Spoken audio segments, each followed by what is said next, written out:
അസ്സലാമു അലൈക്കും വറഹ്മത്തുള്ളാഹി വബറകാതുഹു.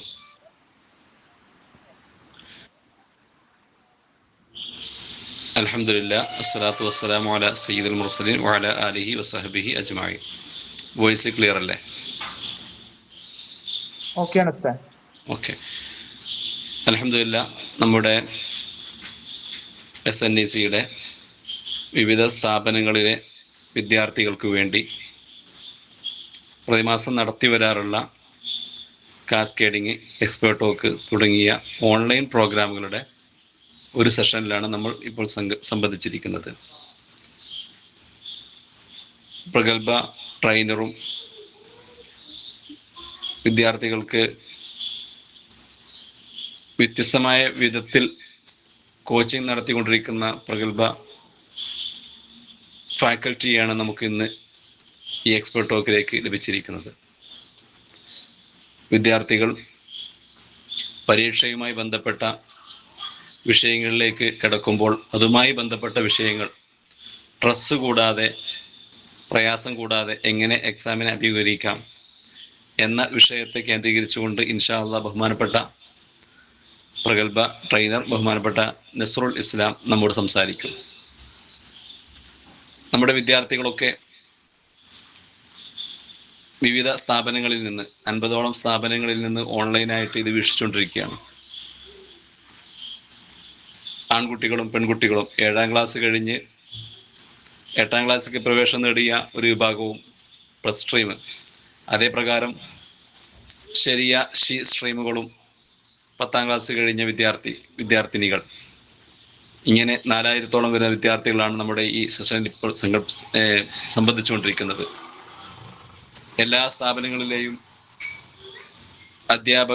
അധ്യാപികമാർ, അതുപോലെ വിദ്യാർത്ഥിനികൾ എല്ലാവരെയും ഈ പ്രോഗ്രാമിലേക്ക് സ്വാഗതം ചെയ്യുന്നതോടൊപ്പം ബഹുമാനപ്പെട്ട നമ്മുടെ ട്രെയിനർക്ക് നസ്റുൽ ഇസ്ലാം അദ്ദേഹത്തിന് വേണ്ടി സമയം നമ്മൾ നൽകുകയാണ്.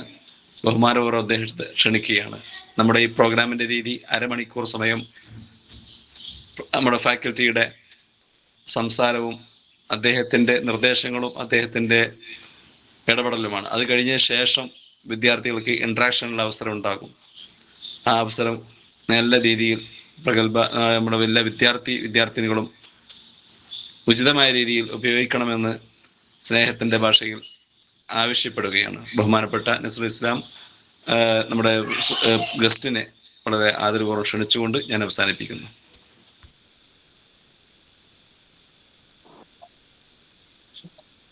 അസ്സലാമു അലൈക്കും വറഹ്മത്തുള്ളാഹി.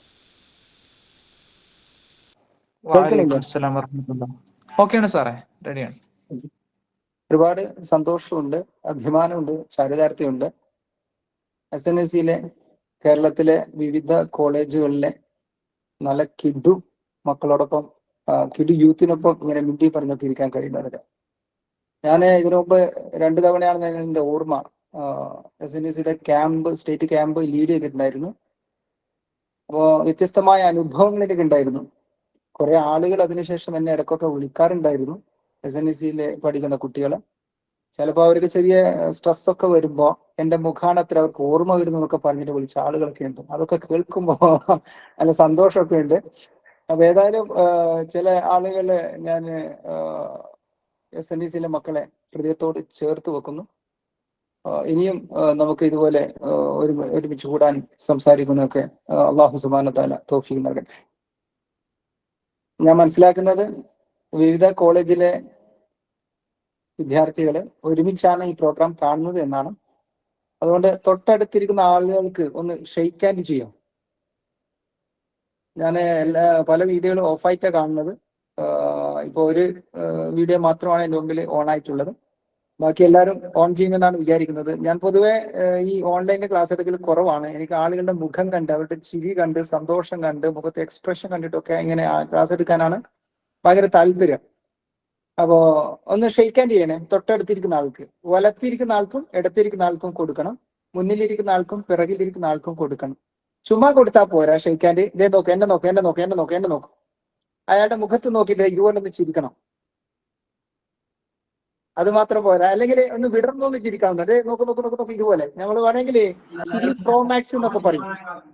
ചിരി പ്രോമാക്സ് എന്നൊക്കെ പറയും. ആ ടൈപ്പിലൊരു മനോഹരമായിട്ട് ഒന്ന് ചിരിക്കണേ. യെസ്.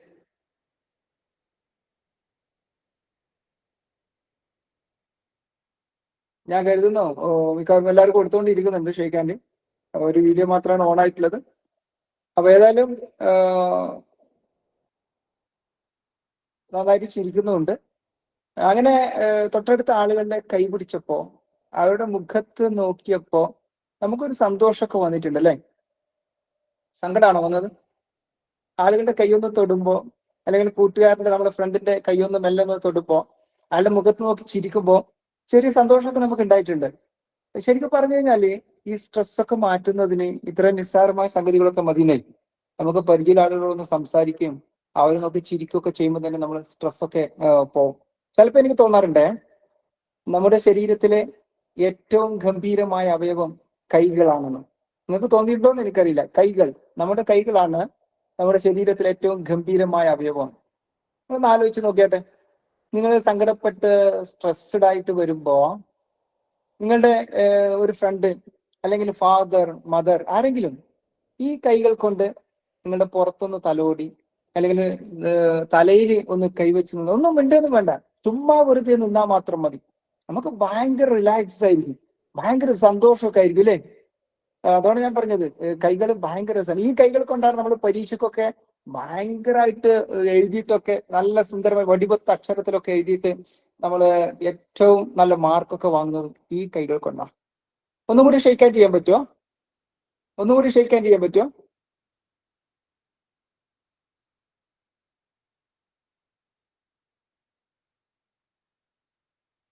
ഓക്കെ.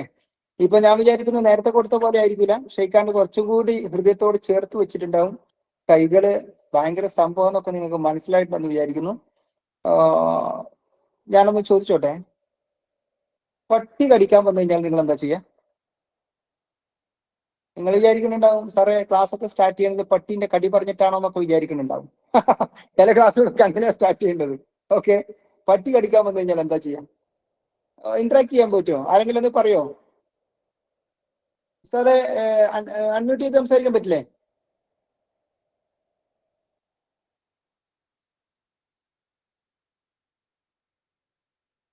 മ്യൂട്ടാണോ?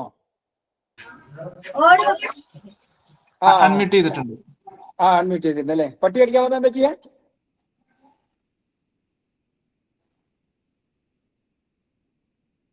ആരോ ഒന്ന് രണ്ടുപേര് ഓടുന്നൊക്കെ പറഞ്ഞിട്ടുണ്ട് അല്ലേ? ഓക്കെ, പട്ടി പഠിക്കാൻ വന്നു കഴിഞ്ഞാൽ ഓടുകയല്ല ചെയ്യാ, പറക്കുക ചെയ്യാ. പറന്നു പോകും. ആരായാലും പറന്നു പോകും അല്ലേ? നമ്മള് ആ ഓട്ടം കണ്ടു കഴിഞ്ഞാല് ഓട്ടായിട്ട് തോന്നില്ല, പറക്കലായിട്ട് തോന്നുക. അപ്പൊ നമ്മൾ പറയും, പട്ടി വിചാരിക്കും, ഡേയ് നീ പറന്നോടാ, ഞാൻ നിന്നെ പങ്കജാക്ഷിന്റെ ഗേറ്റിന്റെ അടുത്ത് പിടിക്കും, അല്ലെങ്കിൽ ഭാസ്കർജിയുടെ ഗേറ്റിന്റെ അടുത്ത് ഞാൻ നിന്നെ പൊക്കിയെടുക്കുന്നൊക്കെ പട്ടി മനസ്സിൽ വിചാരിക്കും. നമ്മൾ ഓടിപ്പോയിട്ടല്ലോ പറന്നു പോയിട്ട് പങ്കജാക്ഷിയുടെ ഗേറ്റിന്റെ അടുത്തുമ്പോ അവിടെ പട്ടി കാവലിരിക്കുന്നുണ്ടാവും. മിക്കവാറും ബാക്ക് സൈഡിലൊക്കെയാണ് കടി കിട്ടുക ഇല്ലേ? ചില ആളുകൾ അങ്ങനെയാ, പ്രതിസന്ധി വരുമ്പോ പറക്കും, പ്രയാസം വരുമ്പോ ഓടിപ്പോവും, ഫ്ലൈ ആവും. നമ്മൾ പരീക്ഷക്കൊക്കെ എങ്ങനെയാ, ചില ആളുകൾ പരീക്ഷ എന്ന് കേൾക്കുമ്പോൾ തന്നെ എന്ത് ചെയ്യും? പറന്നു പോകും. പരീക്ഷ എന്ന് കേൾക്കുമ്പോൾ തന്നെ ഓടിപ്പോവും. എനിക്കാവില്ലല്ലോ, ഒറ്റ നിലവിളിയായിരിക്കും, യാന്നൊക്കെ വിളിച്ചിട്ടാകെ ടെൻഷൻ അടിച്ചൊക്കെ പറയുണ്ടാവും ഇല്ലേ? എന്നാൽ ചില ആളുകളുണ്ടല്ലോ, പ്രശ്നം വരുമ്പോ, പ്രയാസം വരുമ്പോ പറക്കൂല. അവരെന്താ ചെയ്യാന്നറിയോ?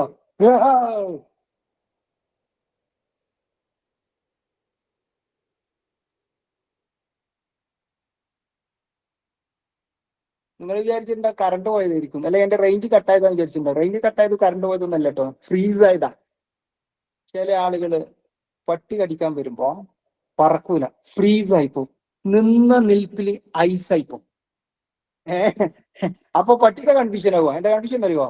ഇവന്റെ ഏത് പാർട്സാ കടിക്കേണ്ടത്?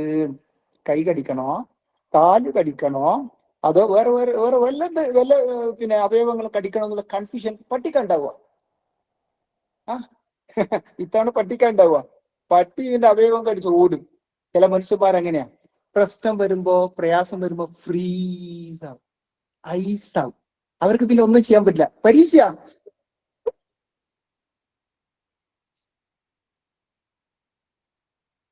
ഫ്രീസായി പോകും ചില ആളുകൾ. മൂന്നാമത് 2 F ആണ് ഞാൻ പറഞ്ഞത്. ഫ്ലൈ ആവും, ഫ്രീസ് ആവും. ചില ആളുകളുണ്ട് പരീക്ഷ എന്ന് കേൾക്കുമ്പോ ഫ്ലൈ ആവില്ല, ഫ്രീസ് ആവില്ല, പകരം ഫൈറ്റ് ചെയ്യും. ഫൈറ്റ് ചെയ്യും. ഒരു കല്ലെടുത്തെറിയും പട്ടിനെ കാണുമ്പോ, അല്ലെങ്കിൽ വടിയെടുത്ത് ഓങ്ങും, പട്ടി ഓടും. പരീക്ഷ എന്ന് കേൾക്കുമ്പോ പരീക്ഷയെ കൃത്യമായി നേരിടുന്ന ആളുകളുണ്ട്. ശരിക്കും അത് ആർക്കാണ് അങ്ങനെ നേരിടാൻ പറ്റുമെന്നറിയോ? ആർക്കായിരിക്കും? നന്നായിട്ട് വർക്ക് ചെയ്യുന്ന ആൾക്ക്, അല്ലെങ്കിൽ നേരത്തെ നമ്മൾ എന്ത് ചെയ്യുന്നു, പഠിച്ചുകൊണ്ടിരിക്കുന്ന ആളുകൾക്ക്, കൃത്യമായി മനസ്സിലാക്കിയിട്ട് മുന്നോട്ട് പോകുന്ന ആളുകൾക്കായിരിക്കും ടെൻഷനൊക്കെ ഒഴിഞ്ഞിട്ട് അവർക്ക് റിലാക്സ് ആവാൻ പറ്റുക. നിങ്ങൾ കാണാറില്ലേ, നിങ്ങൾ അനിയന്മാരൊക്കെ ഗർഭം ധരിക്കുന്ന സമയത്ത് നിങ്ങൾ ഉമ്മാനെ ശ്രദ്ധിച്ചിട്ടുണ്ടാവും. ഉമ്മാക്ക് ഭയങ്കര പ്രയാസമൊക്കെ ആയിരിക്കും. ചിലപ്പോ ഉമ്മാന്റെ കാലിന്റെ മുട്ടിന് താഴെ വെരിക്കോസ് വെയിനൊക്കെ വന്നിട്ട് ഇങ്ങനെ ഉമ്മാന്റെ ഞരമ്പുകളൊക്കെ തടിച്ചു കിടക്കണുണ്ടാവും. ചിലപ്പോ ഭക്ഷണം കഴിക്കാനൊക്കെ പോകുമ്പോ ഉമ്മ പറയും, എന്താ എനിക്ക് ഛർദി വരുന്നൊക്കെ പറഞ്ഞിട്ട് ഉമ്മ പിറകിലേക്ക് ഓടും. രാത്രിയില് ഉറങ്ങാനോ അല്ലെങ്കിൽ തിരിഞ്ഞു കിടക്കാനോ മലർന്നു കിടക്കാനോ കമിഴ്ന്ന് കിടക്കാനോ അവൻ പ്രയാസമായിരിക്കും. പക്ഷെ അപ്പോഴും ഉമ്മ ചിലപ്പോ വയറൊക്കെ പിടിച്ചിട്ട് കുഞ്ഞിനോടൊക്കെ സംസാരിക്കും. ചിലപ്പോ ഭർത്താവിന്റെ കൈകളൊക്കെ പിടിച്ചിട്ട് ഉമ്മാന്റെ വയറിനെ വെച്ചിട്ട് ഉണ്ടാക്കണ്ട, ആള് ഇങ്ങനെ കലിട്ടടിക്കുന്നുണ്ട് എന്നൊക്കെ പറയും. ഭയങ്കര ഹാപ്പിനെസ് ആയിരിക്കും. പ്രയാസമൊക്കെ ഉണ്ടാകുമ്പോ അവര് ഭയങ്കര ഹാപ്പിനെസ് ആയിരിക്കും. കാരണം എന്താണെന്നറിയോ? ഒരു 9 മാസം കഴിയുമ്പോ അയാൾ അങ്ങ് പുറത്തു വരും. കുറച്ചു മാസം കൂടി കഴിയുമ്പോ കുട്ടി പുറത്തു വരും, ഭൂമിയിലേക്ക് വരും. അപ്പൊ അവന്റെ മുഖം കാണുന്ന ഉമ്മാന്റെ ഒരു സന്തോഷം, ആഹ്ലാദമൊക്കെ ഉണ്ട്. അതിൽ ഉമ്മ എല്ലാം മറന്നു പോകും. ഉമ്മാന്റെ സകല പ്രയാസങ്ങളും വേദനകളും മറന്നുപോകും. പരീക്ഷയിലൊക്കെ ഇതുപോലെ തന്നെയാണ് കേട്ടോ. പരീക്ഷന്റെ സമയത്ത് ചില പ്രയാസങ്ങളൊക്കെ ഉണ്ടാവും, സങ്കടങ്ങളൊക്കെ ഉണ്ടാവും, കുഞ്ഞു കുഞ്ഞു ടെൻഷനൊക്കെ ഉണ്ടാവും. പക്ഷെ നിങ്ങൾ ആലോചിച്ച് നോക്കൂ, പരീക്ഷ കഴിഞ്ഞിട്ട് റിസൾട്ട് വരുമ്പോ നമുക്ക് കിട്ടുന്ന ഒരു സന്തോഷമുണ്ട്, ഒരു ഹാപ്പിനെസ് ഉണ്ട്, മുഖത്ത് വിരിയുന്ന ഒരു പൂവുണ്ട്. എന്റെ മോള് 10ാം ക്ലാസ്സിൽ, ഞാൻ ഇപ്പോഴും ഓർക്കണു, 2 വർഷം മുമ്പ് അവള് 10ാം ക്ലാസ്സിലെ പരീക്ഷ എഴുതി. ഞങ്ങള് ഒരു ദിവസം ഇങ്ങനെ റിസൾട്ട് വരുന്ന ദിവസം ഇങ്ങനെ ഫോണും പിടിച്ചുകൊണ്ട് ഇങ്ങനെ ഇരിക്കുക, റിസൾട്ട് പ്രതീക്ഷിച്ചുകൊണ്ട്. ഒരു വൈകുന്നേരമാണേ. അങ്ങനെ ഞങ്ങൾ കുറെ സമയം ട്രൈ ചെയ്തു. പക്ഷെ അങ്ങനെയുണ്ട്, ഈ റിസൾട്ട് ഒക്കെ അറിയുന്ന സമയത്ത് ഈ ലിങ്ക് വർക്കൗട്ട് ആവില്ല. അപ്പൊ നമ്മൾ കുറെ ശ്രമിച്ചപ്പോ ലിങ്ക് കിട്ടാതിരുന്നപ്പോൾ എനിക്ക് പിറ്റേന്ന് ഒരു ക്ലാസ് ഉണ്ടായിരുന്നു, ഒരു പ്രോഗ്രാം ഉണ്ടായിരുന്നു. ഞാൻ ഇവിടുന്ന് പ്രിപ്പറേഷനിലേക്ക് പോയി. അപ്പൊ ബാക്കി എന്റെ വൈഫും മക്കളൊക്കെ ഈ റിസൾട്ടായിട്ട് ഇങ്ങനെ ശ്രമിച്ചുകൊണ്ടിരിക്കുക. പെട്ടെന്ന് ഞാൻ ശബ്ദം, ഭൂമിയിൽ ഇങ്ങനെ ശബ്ദമാണ് ഞാൻ വിചാരിച്ചത്. വീടാകെ തകർന്നു പോയി എന്ന് വിചാരിച്ചത്. ഞാൻ പേടിച്ചു പോയിട്ട് എന്റെ മുറിയിലേക്ക് പോയി നോക്കുമ്പോ എന്റെ മകള് അവളുടെ ഉമ്മയെ പിടിച്ചിട്ട് ഇങ്ങനെ ഡാൻസ് കളിക്കുന്നു. ഇങ്ങനെ കില്ലത്തൈ എന്ന് പറഞ്ഞ ഡാൻസ് കളിക്കുന്നു. ഞാൻ പറഞ്ഞു വിടട്ടെ, അവളെ വിടട്ടെ എന്ന് പറഞ്ഞു. പിന്നെ എന്നെ പിടിച്ചു, നമ്മളൊക്കെ ചെറിയ മനുഷ്യന്മാരാണല്ലോ, എന്നെ പിടിച്ച് 2 കറക്കല്. ഞാൻ പറഞ്ഞു എന്തോ നടേ, അപ്പോഴാ പറഞ്ഞത് ഫുൾ A+ കിട്ടി. അവളെന്താ ചെയ്തെന്നറിയോ? തൊട്ടടുത്തലും ഓടിപ്പോയിട്ട് അവളുടെ ഉമ്മാമിയുണ്ട് ഒരു 1/2 കിലോമീറ്റർ അപ്പുറം. ഉമ്മാമിന്റെ അടുത്ത് പോയിട്ട് ഓടിപ്പോയിട്ട് ഉമ്മാമിനോട് പറഞ്ഞു, ഉമ്മാൻ പറഞ്ഞു, എന്താ മോളെ എനിക്ക് പെരാത്തായ മോളെ, പറ മോളെ എന്താ മോളെ പ്രോബ്ലം എന്ന് ചോദിച്ചു. അപ്പോഴവള് പറഞ്ഞത്, മാ ഞാൻ പാസ്സായി, ഫുൾ A+ എന്ന് പറഞ്ഞത്. പ്രിയപ്പെട്ട മക്കളെ, ഇതൊരു സെലിബ്രേഷനാണ്, ഇതൊരു ആഹ്ലാദം, ഇതൊരു സന്തോഷമാണ്. ഈ സന്തോഷം എല്ലാവർക്കും കിട്ടണമെന്നില്ല. ഈ സന്തോഷം കിട്ടുന്നത് ആർക്കാണെന്നറിയോ? ഈ സന്തോഷം കിട്ടുന്നത് കൃത്യമായിട്ട് വർക്ക്ഔട്ട് ചെയ്യുന്ന 3 ടൈപ്പ് ആളുകൾക്കാണ്. അതിൽ ഒന്നാമത്തെ ആളുണ്ടല്ലോ, അവര് സംഗതികള് കൃത്യമായിട്ട് പ്ലാൻ ചെയ്യും. പ്ലാനിങ്ങോട് കൂടിയാണ് അവര് ഓരോ കാര്യങ്ങളും മുന്നോട്ട് കൊണ്ടുപോവാ. നിങ്ങള് അമേരിക്കയിലെ ന്യൂയോർക്കിൽ നിന്ന് ദേശാടനത്തിന് പോകുന്ന ഒരു ചെറുവാലൻ കിളിയുണ്ട്, കുഞ്ഞു കിളിയാണേ. അമേരിക്കയിലെ ന്യൂയോർക്കിൽ നിന്ന് ഇത് പറന്ന് പോകും. എവിടത്തേക്കാണെന്നറിയോ? അർജന്റീനയുടെ തലസ്ഥാനത്തേക്ക്. അർജന്റീനയുടെ തലസ്ഥാനത്തിന്റെ പേരാർക്കെങ്കിലും അറിയോ? ഒന്ന് പറയാൻ പറ്റുമോ? അൺമ്യൂട്ട് ചെയ്തിട്ട്. ഞാൻ 1 വേ ടോക്ക് ചെയ്തിട്ട് ഇങ്ങനെ സംസാരിച്ച് പോകണ്ടെന്ന് വിചാരിച്ചിട്ടാണ്. ഉസ്താദെ, അവന് അൺമ്യൂട്ട് ചെയ്യാൻ പറ്റുമോ? ഉസ്താദ് പോയോ?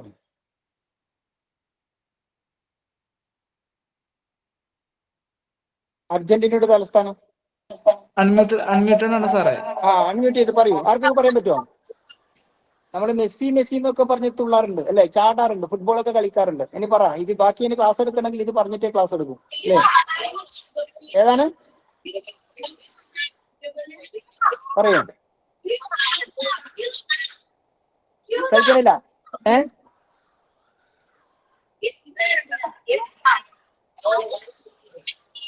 കിസ്മത്താ?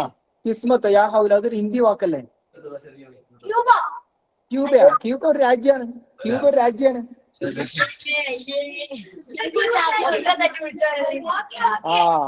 No idea. ഇനി മെസ്സിനെ കാണുമ്പോ ഓർമ്മ വരണം, അർജന്റീനയുടെ തലസ്ഥാനം എഴുതാണ് കേട്ടോ. വണ്ടർഫുൾ. ആരും ഉത്തരം പറഞ്ഞേ?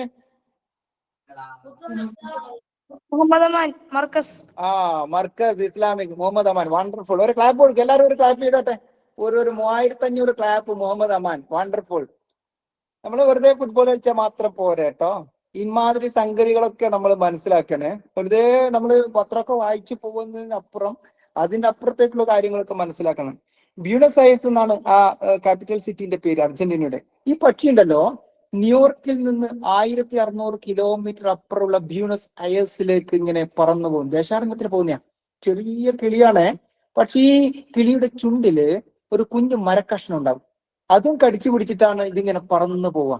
പറന്ന് പറന്ന് പറന്ന് പറന്ന് പറന്ന് പോയിട്ട് കുറെ പറന്നു പോകുമ്പോ ഈ പക്ഷി തളർന്നു പോകും. തളർച്ച വരുമ്പോ, അതിന് ദാഹം വരുമ്പോ എന്താ ചെയ്യാന്നറിയോ? ഈ ചുണ്ടിലുള്ള കുഞ്ഞു മരക്കഷ്ണം എടുത്ത് കടലിലിടും.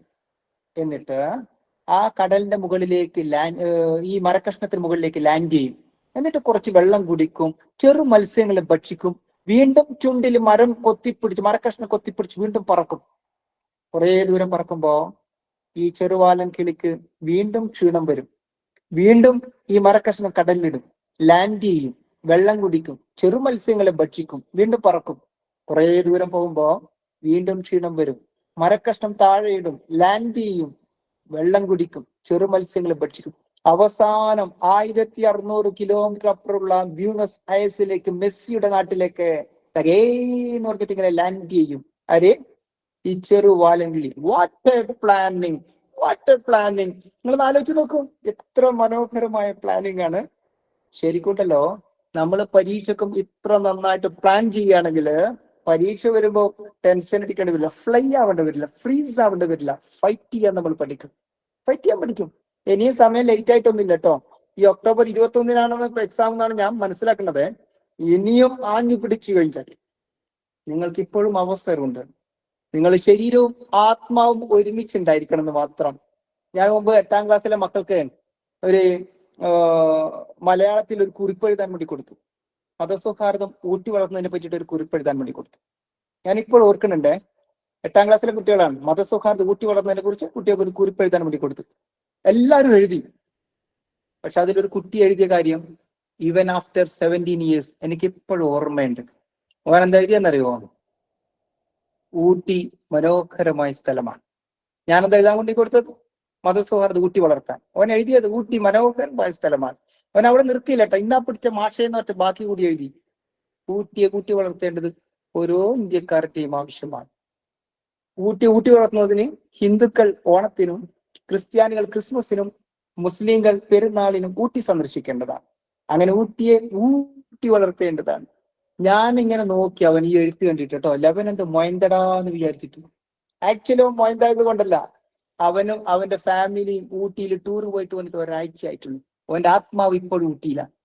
അണ്ണന്മാരെ വട, അവരുടെ ദോശ, അവരുടെ കുനൂർ എന്ന് പറയുന്ന മനോഹരമായ സ്ഥലമൊക്കെയാണ് അവന്റെ മനസ്സിൽ. ഞാൻ നിങ്ങളോട് പറയുന്നത്, പരീക്ഷ അടുത്ത സമയത്ത് നിങ്ങൾ ആത്മാവും വേറെ സ്ഥലത്തായി പോകും. ഫോണിലായി പോകരുത്, ആത്മാവ് അമേരിക്കയിലായി പോകരുത്.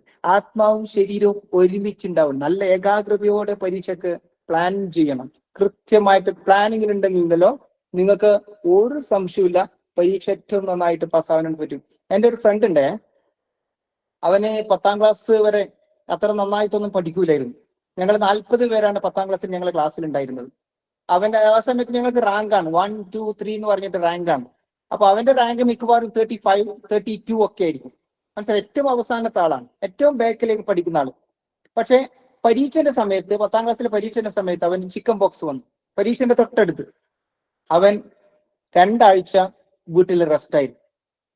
അവനെ ഒറ്റയ്ക്ക് ഒരു റൂമിൽ വന്നിട്ടാണ് പരീക്ഷ എഴുതിയത്. പക്ഷെ റിസൾട്ട് വന്നപ്പോ ഞങ്ങളെ ക്ലാസ്സിൽ പാസ്സായ 10 പേരിൽ ഒരാള് അയാളായിരുന്നു. ഫസ്റ്റ് ക്ലാസ് മാർക്ക് ഉണ്ടായിരുന്നു. അവൻ പഠിച്ച് MSc ഫിസിക്സ് പാസ്സായി.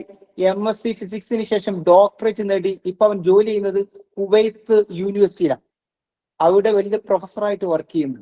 ഒരു ഡോക്ടറെ കല്യാണം കഴിച്ചിട്ട് നല്ല ജീവിതം നയിക്കുന്നു. അവൻ ലോകത്തിന്റെ പല രാജ്യങ്ങളിലും ജോലി ചെയ്തിട്ടുണ്ട്. നിങ്ങൾ ആലോചിച്ച് നോക്കൂ, 10ാം ക്ലാസ്സിലെ പരീക്ഷന്റെ അവസാനം ഞാൻ അവനോട് ചോദിച്ചിട്ടുണ്ട്, what's the secret of your result എന്ന് ചോദിച്ചപ്പോൾ അവൻ പറഞ്ഞൊരു മറുപടി ഉണ്ട്. എന്താണെന്നറിയോ? Chicken box is secret of my energy. Boost is secret of my energy എന്നല്ല പറഞ്ഞത്, chicken box is secret of my energy എന്ന് പറഞ്ഞത്. ചിക്കൻ ബോക്സ് വന്നപ്പോ അവൻ ഇരുന്ന് പഠിക്കാൻ വേണ്ടി തുടങ്ങി 10 ദിവസം. ആ 10 ദിവസം പഠിച്ചതിന്റെ ഫലമായിട്ടാണ് അവൻ ഏറ്റവും നല്ല റിസൾട്ടോടുകൂടി പാസ്സായത്. അവന്റെ ലൈഫ് മാറ്റിമറിച്ചു. അവനിപ്പോ ഗംഭീരമായ ഒരു ജോലിയൊക്കെ ചെയ്തിട്ട് വലിയ പ്രൊഫസറായിട്ട് ഒരു ഡോക്ടറെയൊക്കെ കല്യാണം കഴിച്ചിട്ട് കുവൈറ്റിൽ ജീവിക്കുന്നുണ്ടെങ്കിൽ സത്യത്തില് അവസാനത്തെ ആ 10 ദിവസമാണ് നിർണായകമായി. ഇപ്പോഴും ഞാൻ പറയുന്നു, നിങ്ങൾക്ക് ഏറ്റവും നന്നായിട്ട് പഠിച്ചു കഴിഞ്ഞാൽ ഉണ്ടല്ലോ, പാസ്സാവാൻ വേണ്ടിയിട്ട് ഇനിയും ഒരുപാട് സമയം ഇപ്പോഴും ബാക്കിയുണ്ട്. പ്രിയപ്പെട്ടവരെ, നമ്മൾ പഠിക്കുമ്പോൾ ചില ടെക്നിക്കുകളൊക്കെ ഉപയോഗിക്കുന്നത് നല്ലതാണ് കേട്ടോ. പഠിക്കുമ്പോൾ ചില ടെക്നിക്കുകളൊക്കെ ഉപയോഗിക്കുന്നത് നല്ലതാണ്. SQ3R എന്ന് പറയുന്ന ഒരു ടെക്നിക്ക് ഉണ്ട്. SQ3R.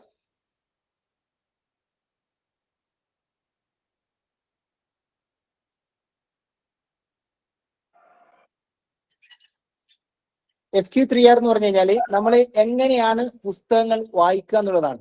അതായത് ആദ്യം നമ്മൾ വായിക്കേണ്ട ഭാഗം ഒന്ന് സർവേ ചെയ്യുക, ഒന്ന് ജസ്റ്റ് ഒന്ന് നോക്കുക. പിന്നെ ജസ്റ്റ് അത് മറിച്ച് നോക്കുക. അതിന്റെ ടോപ്പിക്, സബ് ടോപ്പിക് ഒക്കെ ഒന്ന് വെറുതെ ജസ്റ്റ് ഒന്ന് മറിച്ച് നോക്കുക. അതുപോലെ തന്നെ അതിൽ വരുന്ന ചെറിയ ചോദ്യങ്ങളൊക്കെ നമ്മൾ മനസ്സിലേക്ക് അപ്പൊ സ്ട്രൈക്ക് ചെയ്യും. അതിനുശേഷം ചെറുതായിട്ട് വായിക്കാൻ വേണ്ടി തുടങ്ങുക, റീഡ് ചെയ്യുക. പിന്നെ കുറച്ച് ശബ്ദത്തോടു കൂടി വായിക്കുക, റിസൈറ്റ് ചെയ്യുക. പിന്നെ റിവ്യൂ ചെയ്യുക. റിവ്യൂ എന്ന് പറഞ്ഞു കഴിഞ്ഞാൽ നേരത്തെ ചോദിച്ച ചോദ്യങ്ങൾക്ക് ഉത്തരം കിട്ടുന്നുണ്ടോ എന്നെല്ലാം നോക്കുക. ചില ടെക്നിക്കുകളൊക്കെ നിങ്ങൾക്ക് ഉപയോഗിക്കാൻ പറ്റും കേട്ടോ. നമ്മള് ഈ നോർത്ത്, ഈസ്റ്റ്, വെസ്റ്റ് എന്നൊക്കെ നമ്മൾ എങ്ങനെ പഠിച്ചത്? Abbreviation method. അതായത് നമ്മളൊരു ഷോർട്ട് ആക്കിയിട്ടാണ് പഠിച്ചത്. ന്യൂസ് എന്ന് പറഞ്ഞിട്ടാണ് പഠിച്ചത്. മഴവില്ല നമ്മൾ പഠിച്ചിട്ടില്ലേ? മഴവില്ല എങ്ങനെ പഠിച്ചത്?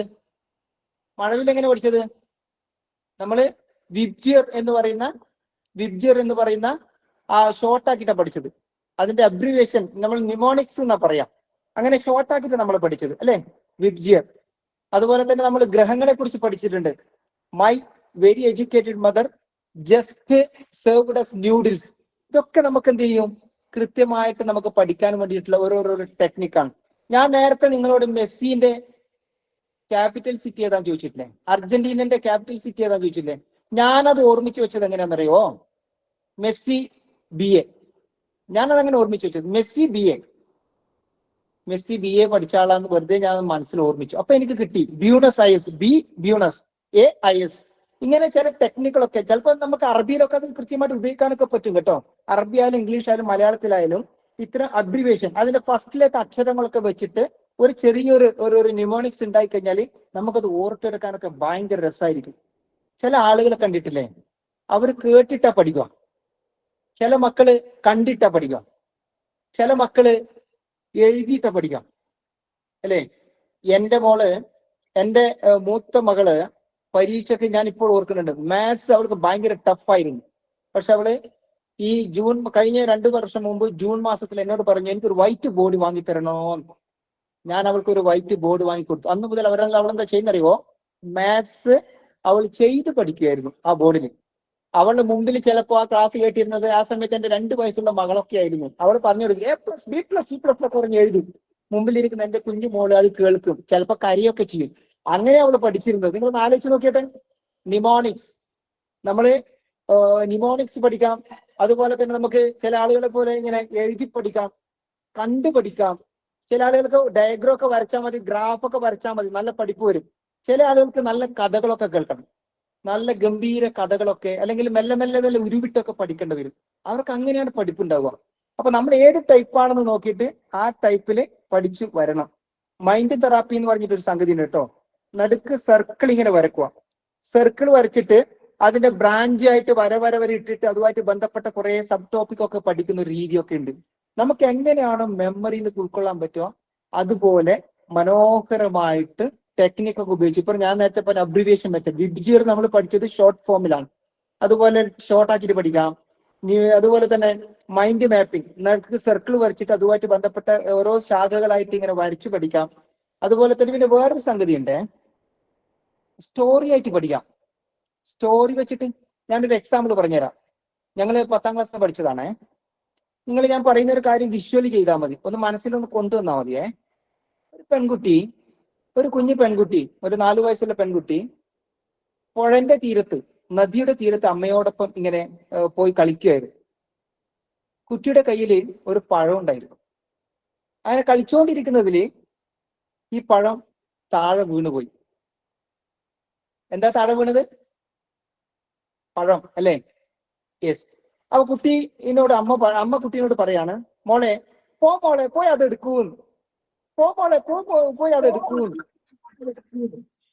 എന്താ എടുക്കേണ്ടത്? പഴം അല്ലേ? അപ്പൊ പഴങ്ങളെ കുറിച്ച് പഠിക്കുന്ന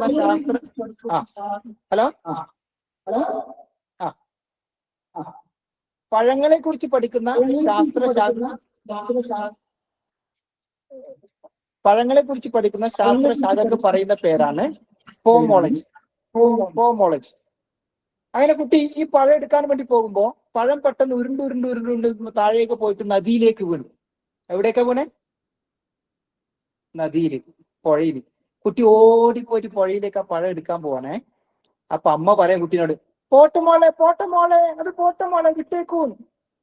കുട്ടി എവിടേക്ക് ഓടിയത്? പുഴയിലേക്ക് അല്ലേ?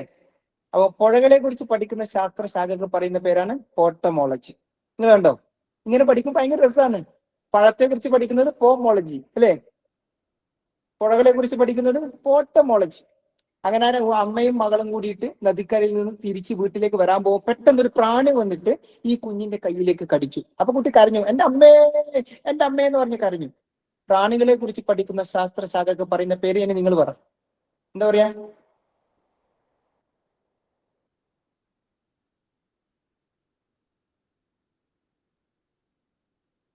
അൺമ്യൂട്ട് ആക്കിയില്ലേ? ഓക്കെയാണ് സാറേ. ഓക്കെ പറയും.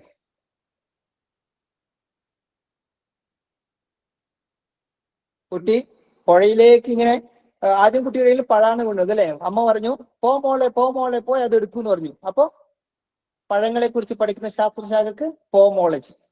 അത് ഉരുണ്ട് നദിയിലേക്ക് വീണു. കുട്ടി ഓടിപ്പോയി നദിയിലേക്ക് പോകാൻ വേണ്ടി പോകുമ്പോ അമ്മ പറയുന്നു പോട്ടമോളെ എന്ന്. പുഴകളെ കുറിച്ച് പഠിക്കുന്ന ശാസ്ത്രശാഖക്ക് പറയുന്ന പേര് പോട്ടമോളജി. പെട്ടെന്നാണ് പ്രാണി കടിച്ചത്. അപ്പൊ കുട്ടി കരഞ്ഞു, എന്റെ അമ്മോ എന്ന് പറഞ്ഞ് കരഞ്ഞു. അങ്ങനെയാണെങ്കിൽ പ്രാണികളെ കുറിച്ച് യെസ്, വണ്ടർഫുൾ. യെസ്, ആരാ പറഞ്ഞേ? MIC women's academy. MIC women academy. Yes, entomology. എന്റെ അമ്മോന്ന് കരഞ്ഞപ്പോ നമുക്ക് കിട്ടി എന്ത്? എൻഡമോളജി. പ്രാണികളെ കുറിച്ച് പഠിക്കുന്ന ശാസ്ത്രശാഖ. ഇങ്ങനെയൊക്കെ സ്റ്റോറിയൊക്കെ ആയിട്ട് ഭയങ്കര രസമായിട്ട് പഠിക്കട്ടോ. അപ്പൊ ശരിക്കും പറഞ്ഞിട്ടുണ്ടല്ലോ, നമ്മൾ പഠിക്കുന്ന കാര്യങ്ങൾ കൃത്യമായി പ്ലാൻ ചെയ്യുക. പിന്നെ രണ്ടാമതൊരു കാര്യമുണ്ട് സാറേ, ഒന്ന് അൺമ്യൂട്ട് ആക്കിയിട്ട് തന്നെ വെക്കണേ. എനിക്കിങ്ങനെ ഇന്ററാക്ട് ചെയ്ത് പോകുന്നതാണ് ഭയങ്കര ഇഷ്ടം. കുട്ടികൾ ശബ്ദമൊന്നും ഉണ്ടാക്കില്ല എന്ന് ഞാൻ വിചാരിക്കണം. ഓക്കെയാണ്, അൺമ്യൂട്ടഡ് ആണ്. ഓക്കെ. ആദ്യത്തെ ഞാൻ പ്ലാനിങ് ആണ് പറഞ്ഞത്. ഞാൻ നിങ്ങളോട് പറഞ്ഞു 3 കാര്യങ്ങൾ കൃത്യമായി ചെയ്യുന്നവർക്ക് പരീക്ഷ ഭയങ്കര നിഷ്പ്രയാസം ജയിക്കാൻ പറ്റും. ഒന്ന് പ്ലാനിങ് ആണ്. രണ്ടാമത്തത് ഞാൻ ചോദിച്ചോട്ടെ, നിങ്ങളുടെ വീടിന് തീ പിടിച്ചു എന്ന് വിചാരിക്കുക. നിങ്ങൾ എന്താ ചെയ്യുക? നിങ്ങൾ രണ്ടാമത്തെ നിലയിൽ ഒരു മുറിയിൽ ഇങ്ങനെ ഇരിക്കുമ്പോഴാണ് വീടിന് തീ പിടിക്കുന്നത്. അപ്പൊ നിങ്ങൾ പറയും, മാഷ നമ്മളെ വീടിന് തീ പിടിക്കില്ല, മാഷ വീടിനെ തീ പിടിക്കും. ഓക്കെ, അത് പോട്ടെ. ഇപ്പൊ നിങ്ങൾ ജസ്റ്റ് ഒന്ന് ഇമാജിൻ ചെയ്താൽ മതി, നിങ്ങളുടെ വീടിന് തീ പിടിച്ചെന്ന് വിചാരിക്കുക. നിങ്ങൾ എന്താ ചെയ്യാ?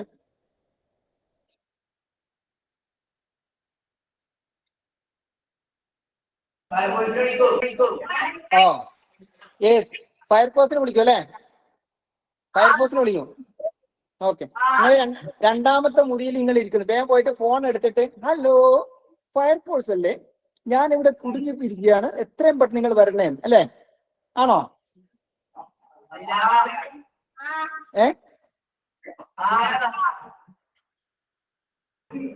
എന്താ ചെയ്യാ?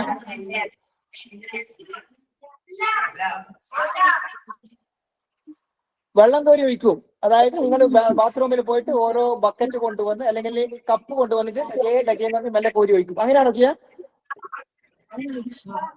എന്താ ചെയ്യാ?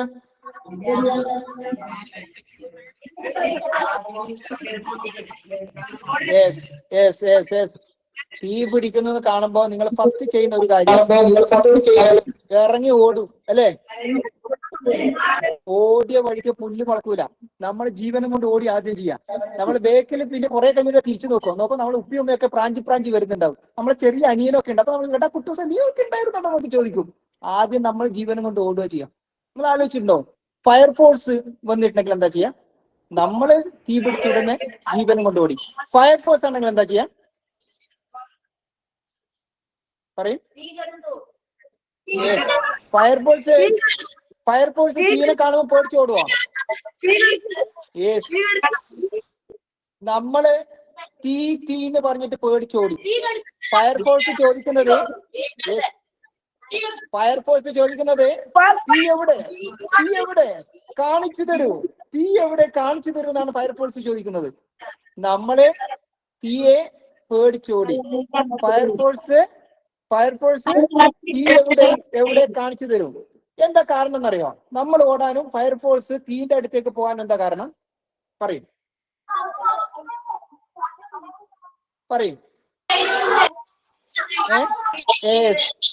Wonderful answer. ഒരു സംശയമില്ല, അവരുടെ ട്രെയിനിങ് ആണ് അവർക്ക് ഇത്രമാത്രം കപ്പാസിറ്റി നൽകിയത് അല്ലെ? അവര് എങ്ങനെ ഭയങ്കര മത്സരം കേട്ടാ. ഇവര് ഭയങ്കര ഇതിലുള്ളത്, മത്സരത്തിലുള്ളത്. ഷംസുലുൽ അക്കാദമിയാ പറഞ്ഞത് അല്ലെ? Okay, wonderful. ഫയർഫോഴ്സ് തീയെ കാണുമ്പോ പേടിക്കുന്നില്ല. അവര് മുന്നോട്ട് വന്നിട്ട് എവിടെ തീ എന്ന് ചോദിച്ചിട്ട് കെടുത്താൻ വേണ്ടി റെഡിയാണ്. കാരണം അവർക്ക് ട്രെയിനിങ് കിട്ടിയിട്ടുണ്ട്, അവർക്ക് അതിനുള്ള കപ്പാസിറ്റി ഉണ്ട്. അവർക്ക് നിരന്തരം ഇത് ചെയ്ത് അവർക്ക് എന്ത് ചെയ്തിട്ടുണ്ട്?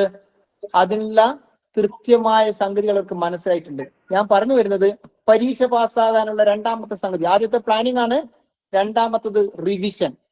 പഠിച്ച കാര്യങ്ങൾ വീണ്ടും ഓർത്തുകൊണ്ടേയിരിക്കുക, അത് പറഞ്ഞുകൊണ്ടേയിരിക്കുക, അത് ഹൃദയത്തിലേക്ക് ഇങ്ങനെ സൂക്ഷിച്ചുകൊണ്ടേയിരിക്കുക. അപ്പൊ നമ്മളെ തോൽപ്പിക്കാൻ വേണ്ടിയിട്ട് ഒരു മനുഷ്യനും സാധിക്കില്ല. മൂന്നാമത്തെ ഒരു സംഗതി ഉണ്ട്, അതാണ് ഏറ്റവും പ്രധാനപ്പെട്ടത്. അതായത് അതിന് പറയാ ഗോൾ സെറ്റ് എന്നാണ്. എന്താ പറയാ? ലൈഫില് നമ്മള് കൃത്യമായ ഒരു ഗോൾ സെറ്റ് ചെയ്ത് വെക്കണം. അതായത് നമ്മള് ആരാകാൻ ആഗ്രഹിക്കുന്നു, നമ്മുടെ മനസ്സിനുള്ളിൽ ഒരു സാധനം ഉണ്ടാകും. നിങ്ങൾ ആലോചിച്ച് നോക്കൂ.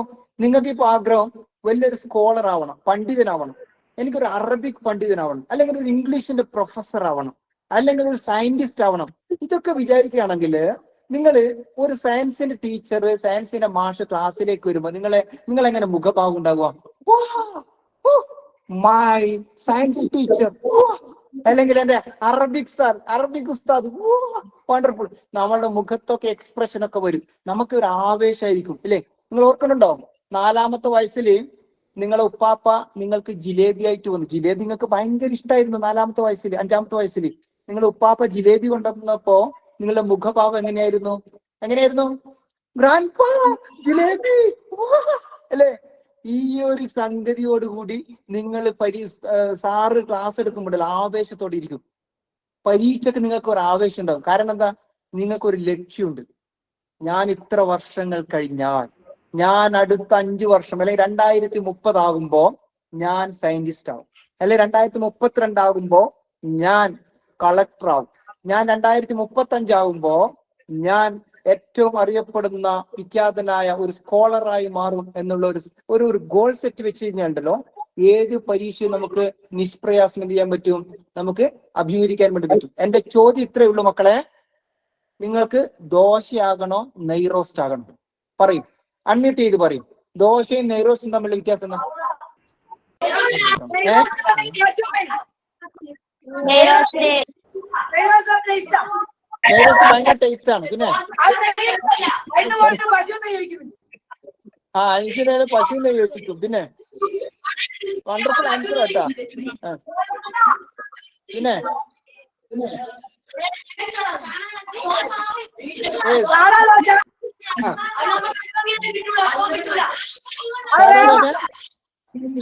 സാധാ ദോശ സാധാ ദോശ. ആ,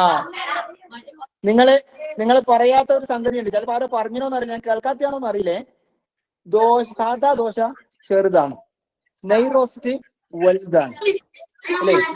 ആ, അതാണ് ഉത്തരം. അതായത് നമ്മള് വലുതാകാൻ പഠിക്കണം.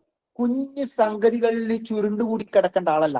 നമ്മൾ ദോശ പോലെ, നെയ് റോസ്റ്റ് പോലെ വലുതാവേണ്ട ആളുകളാണ്. അതിനനുസരിച്ച് നമ്മൾ കൃത്യമായിട്ട് പ്ലാൻ ചെയ്ത് റിവിഷൻ ചെയ്തും പരീക്ഷയെ നമ്മൾ കൃത്യമായി അഭിമുഖീകരിക്കണം. ഞാൻ ഒരു ചോദ്യം കൂടി ചോദിക്കാം. ഫസ്റ്റ് ആവണോ ബെസ്റ്റ് ആവണോ? പറയൂ.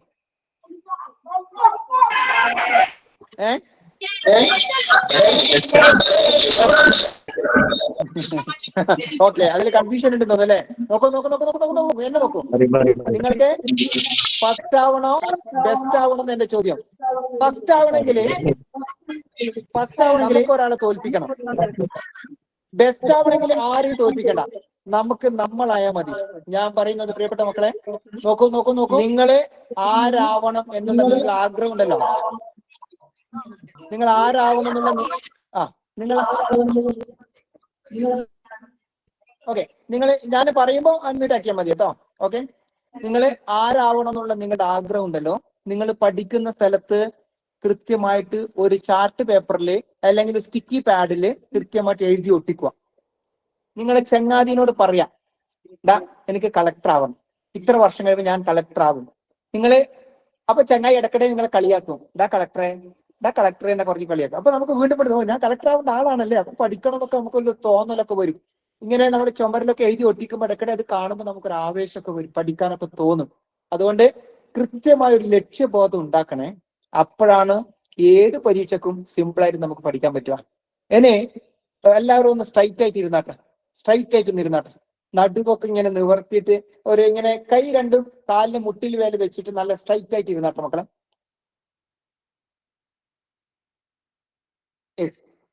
ചിലപ്പോ നമുക്ക് ടെൻഷൻ വരും. പരീക്ഷ ഉണ്ടല്ലോ, ടെൻഷൻ ഇല്ലാത്ത സംഭവം ഒന്നല്ല, കുഞ്ഞു ടെൻഷനൊക്കെ ഉണ്ടാവും.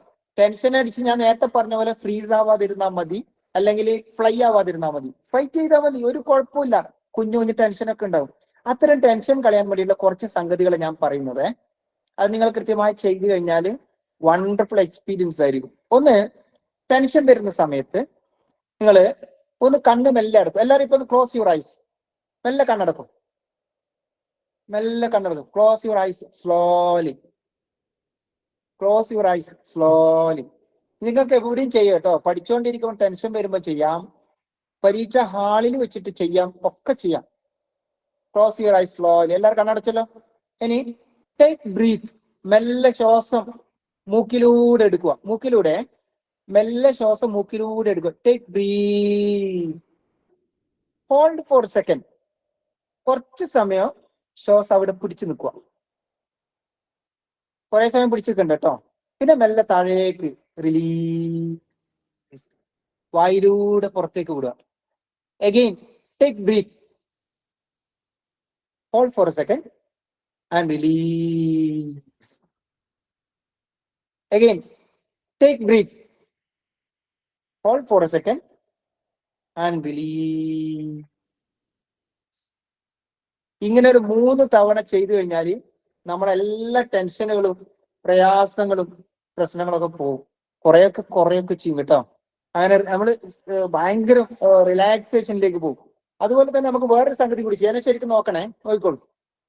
ടെൻഷൻ വരുമ്പോ ഈ 2 കൈകളും കണ്ടോ, ഇങ്ങനെ ഒരു 10 തവണ ചെയ്താട്ടെ. 10 തവണ കാണുന്നുണ്ടോ? Okay, wonderful. ഒരു 10 തവണ ഏത് സമയത്ത് എപ്പോഴും ടെൻഷൻ വരുമ്പോ ചെയ്യട്ടോ. ഓക്കെ, അത് കഴിഞ്ഞിട്ട് ഒരു 10 തവണ ഇങ്ങനെ ഇത് കുറച്ച് ചെറിയ വേദന പോലെയൊക്കെ ഉണ്ടാവും. ഓക്കെ, പിന്നെ ഒരു 10 തവണ ഇങ്ങനെ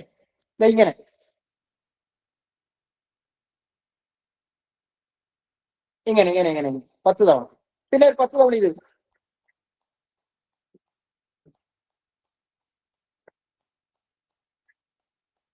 ഒരു 10 തവണ ഇത്.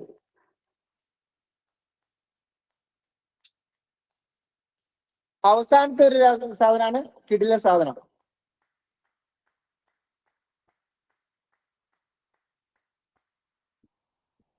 അവസാനത്തത് ഒഴിച്ച് ബാക്കി എല്ലാ സാധനവും നിങ്ങൾക്ക് എക്സാം ഹാളിൽ പ്രയോഗിക്കാൻ പറ്റും. മനസ്സിലായോ? അവസാനത്തെ പ്രയോഗിക്കണ്ട, സാറ് പേടിച്ചു പോകും. മനസ്സിലായില്ലേ? ബാക്കി സകലതും നിങ്ങൾക്ക് കൃത്യമായിട്ട് എക്സാം ഹാളിൽ, അതുപോലെ തന്നെ പരീക്ഷയ്ക്ക് പഠിച്ചുകൊണ്ടിരിക്കുമ്പോൾ ടെൻഷൻ അടിക്കുമ്പോൾ ഒക്കെ നിങ്ങൾക്ക് കൃത്യമായിട്ട് എന്ത് ചെയ്യാൻ പറ്റും? ഇത് പരീക്ഷിക്കാൻ വേണ്ടി പറ്റും. വേറെ സാധനം കൂടിയുണ്ട്, ഞാൻ അതിന് 3D എന്നാ പറയാം. നിങ്ങൾക്ക് ടെൻഷൻ വരുന്ന സമയത്ത് നോക്കൂ, ടെൻഷൻ വരുന്ന സമയത്ത് കൈകൾ രണ്ടും ഇങ്ങനെ ഇങ്ങനെ കടലാസിന്റെ കുഞ്ഞു പേപ്പർ ചുരുട്ടുന്നത് പോലെ ഇങ്ങനെ ചുരുട്ടുക. ചെയ്തോളൂ ചെയ്തോളൂ ചെയ്തോളൂ. ഇങ്ങനെ ഇങ്ങനെ ഒരു പേപ്പറിന്റെ കുഞ്ഞു കടലാസ് നമ്മൾ ചുരുട്ടൂലേ, അതിങ്ങനെ പിടിക്കുന്ന പോലെ ഇങ്ങനെ ഇങ്ങനെ ഇങ്ങനെ ഇരുന്നു. മനസ്സിലായോ? ഡയലൂട്ട് എന്ന് പറയാം. നമ്മൾ ടെൻഷൻ ഇങ്ങനെ അലിയിച്ച് അലിയിച്ച് അലിയിച്ച് കളയും. അല്ലെങ്കിൽ പിന്നെ നമ്മൾ എന്ത് വേണമെന്നറിയോ? നമുക്ക് ടെൻഷൻ വരുന്ന സമയത്ത് ഡിസ്പ്യൂട്ട് ചെയ്യണം. നമ്മളോട് ചോദിക്കുക, നമ്മുടെ മനസ്സിനോട് തന്നെ സംസാരിക്കുക. എന്ത് സംസാരിക്കണമെന്നറിയോ? ഞാൻ എത്ര പരീക്ഷ കണ്ടിട്ടുണ്ട്, ഞാൻ ഇതിനു 10ാം ക്ലാസ്സൊക്കെ പാസ്സായിട്ടില്ലേ, ഞാൻ 5ാം ക്ലാസ്സിൽ പരീക്ഷ പാസ്സായിട്ടില്ലേ, ഞാൻ പൊതുപരീക്ഷ പാസ്സായിട്ടില്ല നല്ല മാർക്കോട് കൂടിയിട്ട്, ഞാൻ 10ാം ക്ലാസ് പാസ്സായിട്ടില്ല, +2 ഞാൻ പാസ്സായിട്ടില്ലേ. ഇങ്ങനെ നമ്മുടെ മനസ്സിനോട് ഇങ്ങനെ പറയാം. ടെൻഷൻ ഒന്നും പ്രശ്നമില്ലാന്ന്, അതിലുണ്ടാവും, വരും പോകും. നമ്മൾ ചിലപ്പോൾ ആളുകൾ കേൾക്കുമ്പോൾ വിചാരിക്കും പെരാന്തായി എന്നൊക്കെ വിചാരിക്കും. കുഴപ്പമൊന്നുമില്ല. നിങ്ങൾ മനസ്സിനോട് തന്നെ സംസാരിക്കുക, കുഴപ്പമൊന്നുമില്ലെന്ന്. ടെൻഷനൊക്കെ പോകും. പരീക്ഷയൊക്കെ ഞാൻ എത്ര കണ്ടു, ഇങ്ങനെ സ്വന്തത്തോട് സംസാരിക്കുമ്പോൾ ഒക്കെ ടെൻഷനൊക്കെ പോകും കേട്ടോ. പിന്നെ ഏറ്റവും റിലാക്സ് ചെയ്യുന്ന ഒരു സാധനം ഉണ്ട് കേട്ടോ, ഞാൻ എൻ്റെ വീട്ടിൽ എൻ്റെ മക്കളടുത്തൊക്കെ പ്രയോഗിക്കുന്നതാണ്. അതായത് നമ്മള് ചങ്ങായിമാരൊക്കെ ഒരു നല്ല കഥകളൊക്കെ പറഞ്ഞു തരുമ്പോൾ, നിങ്ങൾ എനിക്കറിയില്ല നിങ്ങളെ കോളേജിൽ മെന്റേഴ്സ് ഒക്കെ ഉണ്ടാവുന്നു. ഈ മെന്റേഴ്സിനോടൊക്കെ അവർക്ക് നിങ്ങൾക്ക് ഇഷ്ടപ്പെട്ട ഒരു കഥയൊക്കെ പറഞ്ഞാല് നമ്മൾ ഭയങ്കര റിലാക്സേഷനിലേക്ക് പോകും. ഒരു കുഞ്ഞു കഥ ഞാൻ ഇപ്പോഴും ഓർക്കുന്നുണ്ടേ. കഴിഞ്ഞ വർഷം എൻ്റെ മോൾക്ക് ഫിസിക്സ് പരീക്ഷയുടെ തലേന്ന് രാത്രി, മോള് ഭയങ്കര ടെൻഷനാ. ഫിസിക്സ് അവൾക്ക് ഭയങ്കര ടഫായിരുന്നേ. അങ്ങനെ രാത്രി അവൾക്ക് ഉറക്കം വരാതെ ഇങ്ങനെ അവള് തിരിഞ്ഞും മറിഞ്ഞും ഒക്കെ കിടക്കുവാണ്. ഞാനിങ്ങനെ മറ്റൊരു റൂമിൽ ഇങ്ങനെ കിടക്കുന്നുണ്ട്. അപ്പൊ അവള് കുറെ കഴിഞ്ഞിട്ട് എൻ്റെ അടുത്തേക്ക് വന്നിട്ട് എന്നോട് പറഞ്ഞു, മുമ്പ് ഉപ്പ എനിക്ക് കുട്ടിക്കാലത്ത് പറഞ്ഞു തരുന്ന ഒരു കഥയില്ലേ, ഒരു കറുമ്പി പശുവിന്റെ കഥ, ആ കഥ ഉപ്പ എനിക്ക് പറഞ്ഞു തരുമോ. അന്ന് രാത്രി ഞാൻ അവൾക്ക് ആ കഥ പറഞ്ഞു കൊടുത്തു. അവൾ ആ കഥകൾക്ക് കേട്ട് മനോഹരമായി ശാന്തമായി റിലാക്സ്ഡ് ആയിട്ട് പതുക്കെ പതുക്കെ പതുക്കെ മെല്ലെ മെല്ലെ മെല്ലെ മെല്ലെ അവൾ ഉറക്കിലേക്ക് പോവാണ് ചെയ്തത്. ഞാൻ പറഞ്ഞു വരുന്നത്, കഥകൾ കേൾക്കുമ്പോൾ നമുക്ക് ടെൻഷനൊക്കെ മാറും കേട്ടോ. ഈ സംഗതികളൊക്കെ നമ്മൾ കൃത്യമായിട്ട് ചെയ്ത് കഴിഞ്ഞാലുണ്ടല്ലോ ഭയങ്കര കാം ആൻഡ് ക്വയറ്റ് ആയിരിക്കും. നമ്മൾ ടെൻഷൻ അടിച്ച് പരീക്ഷ എഴുതി കഴിഞ്ഞാലുണ്ടല്ലോ മാർക്കൊന്നും ഉണ്ടാവില്ല. പക്ഷെ നമ്മൾ വളരെ എൻജോയ് ചെയ്യുന്ന മൂഡിൽ ഇത് ഞാൻ തകർക്കും, ഇത് ഞാൻ പൊളിക്കും, കിടക്കും എന്നൊക്കെ വിചാരിച്ചിട്ട് വെറുതെ കിടത്താൽ പോരാട്ടോ. വെറുതെ പൊളിയൂല. പ്ലാൻ ചെയ്തിട്ട് റിവിഷൻ ഒക്കെ ചെയ്തിട്ട് ആക്കി കഴിഞ്ഞാൽ സംഗതി നടക്കും. അങ്ങനെ നമ്മൾ ട്രൈ ചെയ്ത് കഴിഞ്ഞാല് ഏത് പരീക്ഷയും നമുക്ക് കൃത്യമായിട്ട് തോൽപ്പിക്കാൻ പറ്റും. പിന്നെ ഞാൻ ഒന്ന് ചോദിച്ചോട്ടെ, അൺമ്യൂട്ട് ചെയ്ത് പറയണേ, നിങ്ങൾക്ക് മടിയുണ്ടോ പരീക്ഷയ്ക്ക് പഠിക്കാൻ വേണ്ടിയിട്ട്?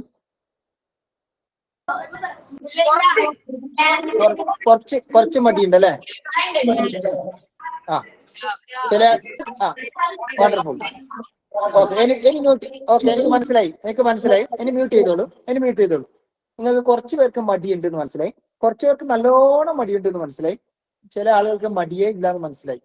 സത്യത്തിൽ ചിലപ്പോൾ ഇന്നത്തെ എന്റെ ക്ലാസ് ഒക്കെ കേട്ടിട്ട് നിങ്ങള് നാളെ മുതൽ ചിലപ്പോൾ വിചാരിക്കും, സാറേ ഞാൻ പൊളിക്കും, നാളെ ഞാൻ രാവിലെ 4 മണിക്കൊക്കെ എഴുന്നേൽക്കും, ഞാൻ തകർക്കും, ഈ പരീക്ഷ ഞാൻ തകർക്കും എന്നൊക്കെ വിചാരിക്കും. പക്ഷെ ഒരു 4 ദിവസം നമ്മൾ കൃത്യമായിട്ട് എണീക്കും. 5ാമത്തെ ദിവസം നമ്മളുണ്ടല്ലോ, ആദ്യത്തെ ദിവസം, 2ാമത്തെ ദിവസം, 4ാമത്തെ ദിവസം നമ്മൾ 4 മണിക്ക് എണീക്കും. 5ാമത്തെ ദിവസം ചിലപ്പോ വിളിച്ചാൽ നമ്മൾ എണീക്കണമെന്നില്ല, നമ്മൾ വീണ്ടും എണീക്കും ചിലപ്പോ കേട്ടോ. എണീറ്റിട്ട് ബാത്റൂമിൽ പോയിട്ട് പനിനീർ തളിച്ചിട്ട് നമ്മൾ ആദ്യം തിരിച്ചു വന്ന് കടന്നുറങ്ങും. ചെയ്യരുത്. നമ്മൾ കൃത്യമായിട്ട് ഒരു കൺസിസ്റ്റൻസി എന്നാ പറയാ, കൃത്യമായിട്ട് നമ്മൾ ഒരേ സംഗതികൾ ഇങ്ങനെ ചെയ്തുകൊണ്ടിരുന്നാലേ നമുക്ക് പരീക്ഷക്കൊക്കെ കൃത്യമായിട്ട് നന്നായിട്ട് മാർക്ക് ഒക്കെ വാങ്ങാൻ വേണ്ടി പറ്റും. ചില ആളുകൾ പറയാറില്ലേ, എനിക്ക് ഭയങ്കര പേടിയാണ്. ഇല്ലേ, പേടിയുണ്ടോ പരീക്ഷയ്ക്ക്? പറയും.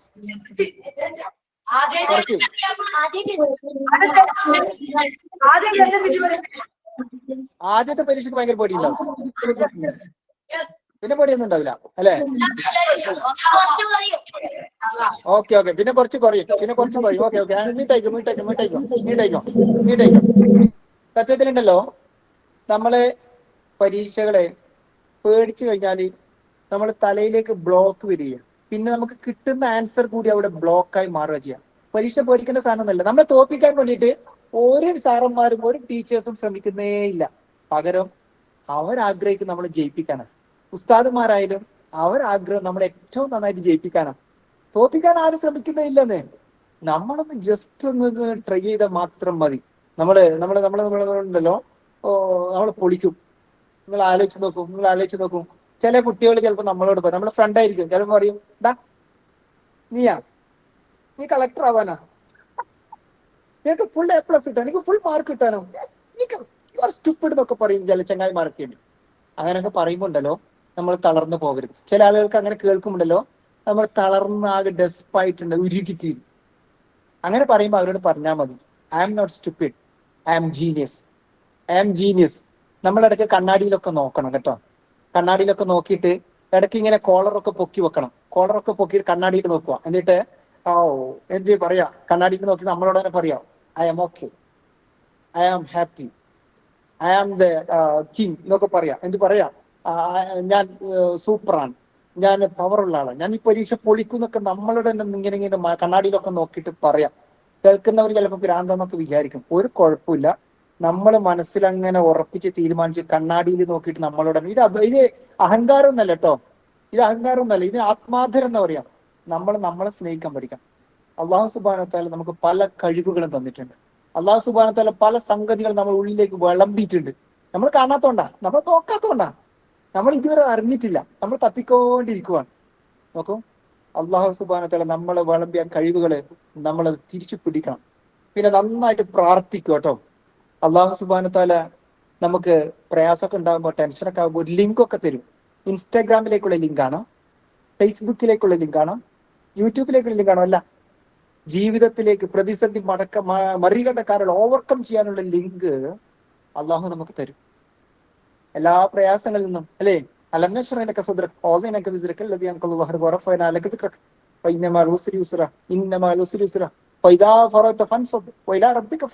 ഓരോ പ്രയാസത്തിന് തൊട്ടടുത്തും എളുപ്പം നമ്മളെ കാത്തിരിക്കുന്നുണ്ട്. തൊട്ടടുത്ത് എളുപ്പം കാത്തിരിക്കുന്നുണ്ട്. കാണത്തോണ്ടാണ് ഈ ടെൻഷനൊക്കെ തീരുമ്പോൾ, ഞാൻ നേരത്തെ പറഞ്ഞില്ലേ, നമുക്ക് ആഹ്ലാദിക്കാനും സന്തോഷിക്കാനും ഒക്കെ ഉള്ള ഒരു സാധനം വരും റിസൾട്ട് വരുമ്പോൾ.